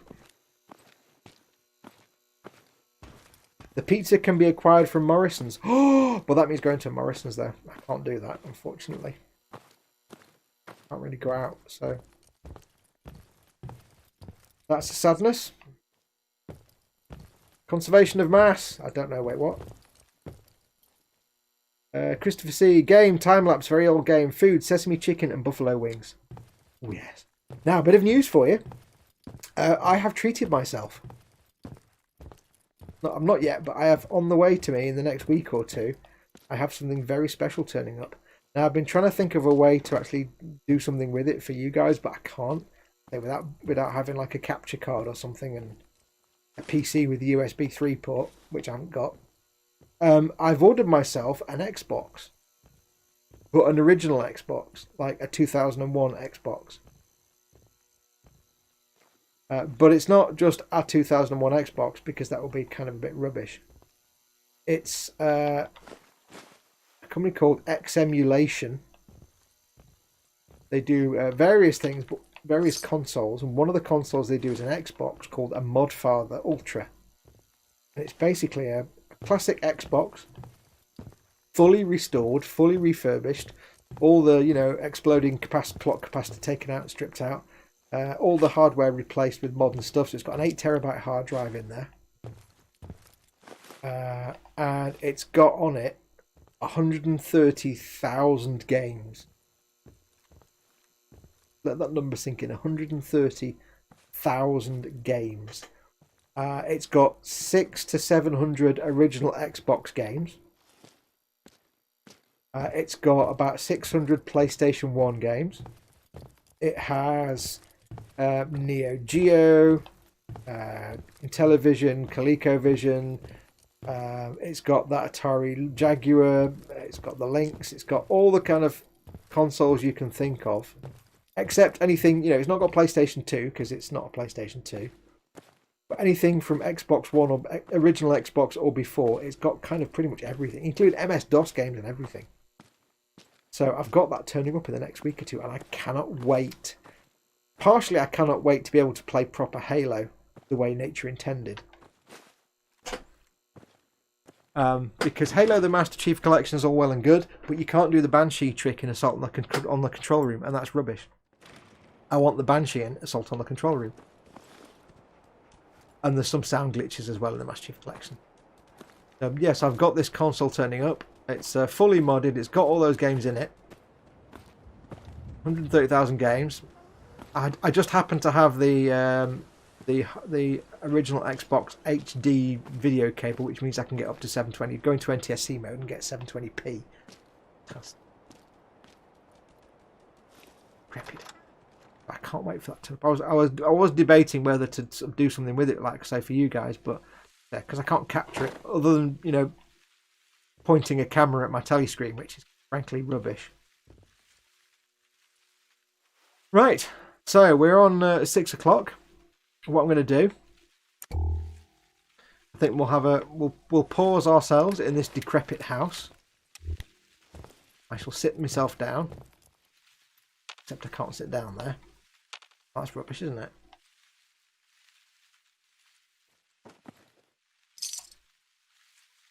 Is that not a chair I can sit in? No. Tell you what, then let's. Is there a chair here? No. Let's leave here. Let's come back in again next time. What we'll do? Where's the door? There we go. I'll find a chair. I wonder about the legality of streaming emulators too. It's probably absolutely fine. There's no real thing about streaming video gameplay. Oh, I came out the back door. Okay. I'll sit. Can I sit on that bench? No. There's no real thing about streaming gameplay, really. Especially not old stuff. It's just when there's copyright holders outside the video game, or the video game creator is a complete asshat. Like Bethesda are quite good. Bethesda actually say, we want you to stream playing our games. We want you to do that, and you can do whatever you want with it. I actually mailed Bethesda when I'm doing my Books of Skyrim. I need a chair to sit in. When we did the Books of Skyrim, I sent a mail saying, hey, I want to read out the Books of Skyrim and use Skyrim music in the background, and but can I do that? Because obviously it's your copyright with the material in the books and the music. And they said, absolutely do that. We want you to do that. You should do that. Do it now. They want people to actually share them. Why can't I sit in these chairs? What's going on here? I can't sit anywhere. I want to sit down. Oh. They said, absolutely, go for it. The only thing they say is, be wary of third-party rights holders. Like I say, that's things like... Still no chairs. Nope, no chairs. That's things like the copyright holders of all the licensed music in this game. So that's where you fall foul. I think just playing a game, though, unless a game manufacturer... I know Nintendo has some weird rules about it. I think most of the game developers are kind of fine. They don't really mind. I would love to see a new Half-Life game and a proper sequel to Fallout 4. You'll probably see a proper sequel to Fallout 4 in about 5 years' time, 10 years' time. Can I sit down in this house then?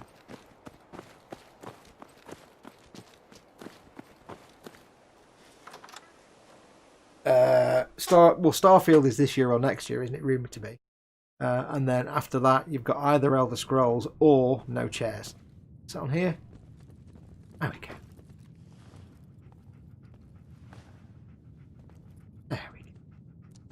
Nice, relaxing. Although we're not alone in this house. There we go. Right, so that's going to do us for this week. That dog meat, that's dog meat. Let's quick save that. Thank you to all of you who have watched today. It's been a boring episode, I know, because I've been farting about and getting everything set up.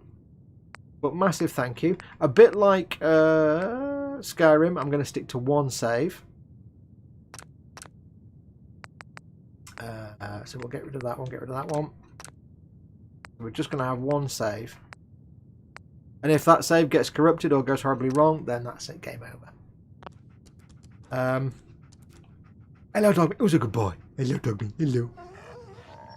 Thanks for yawning right into my face. Brilliant. I want to say hello to dog mate. He's not going to let me because I'm sat down. Thank you very much for watching. I really appreciate it. Don't forget, of course, new memberships. If you'd like to help support this channel, you can either become a patron on patreon.com/modelmakingguru, or if you don't want to use Patreon, you can become a member. There's a join button underneath this video. Hello, dog meat.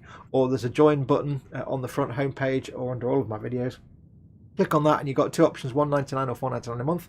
There's various benefits and rewards if you'd like to help out. You don't have to, it's not absolutely compulsory at all. It's just really nice. I've got quite a few, so a big massive thank you to all the people who've become members of my channel over the last few days since it went live. Massive thank you to all of you. I love you all dearly. But yeah, we'll be back tomorrow. Tomorrow is Skyrim Saturday, of course, so I'm going to be back doing exactly the same thing tomorrow, but with Skyrim. So more slow poncing about with arrows this time. I will, of course, be back on Sunday with Warhammer Sunday, and then Monday with E-Models Monday. Basically, I'm down to about 3 days a week when I do some model making. I'm working on the Falcon as we speak. The cockpit is almost complete. I've got to paint some figures this weekend. So stay tuned for the next video, which will be coming up hopefully sometime next week. Remember, of course, it'll go up on E-Models channel and my channel at the same time. But patrons and channel members will get to see it ad-free for the first week. No, that's wrong. Have I got that wrong? Sorry, no, it'll go up on E-Models channel and my channel at the same time for patrons and members. They'll all see it at the same time. However, patrons and members get to see it ad-free a week early. Then it goes public the week after. Okay. Yeah, got loads to do, so crack on. But yes, thank you very much for watching. Do take care. We'll be back next week with this, when we shall carry on. We'll see what's in this house, and we'll go and do more exploring. We'll probably get Dog Meat his correct name, because he's not going to be called Ghost, because Ghost's a rubbish name. But yes, thank you very much. Take care of yourselves. Go make something awesome. Look at that face. Go make something awesome. Go be awesome. And until next time, I shall say, take care of yourselves. Adios, amoeba. Oh, hello. It went off. What's that all about? Stop. Let me show my desktop. Take care of yourselves. Adios, amoebas.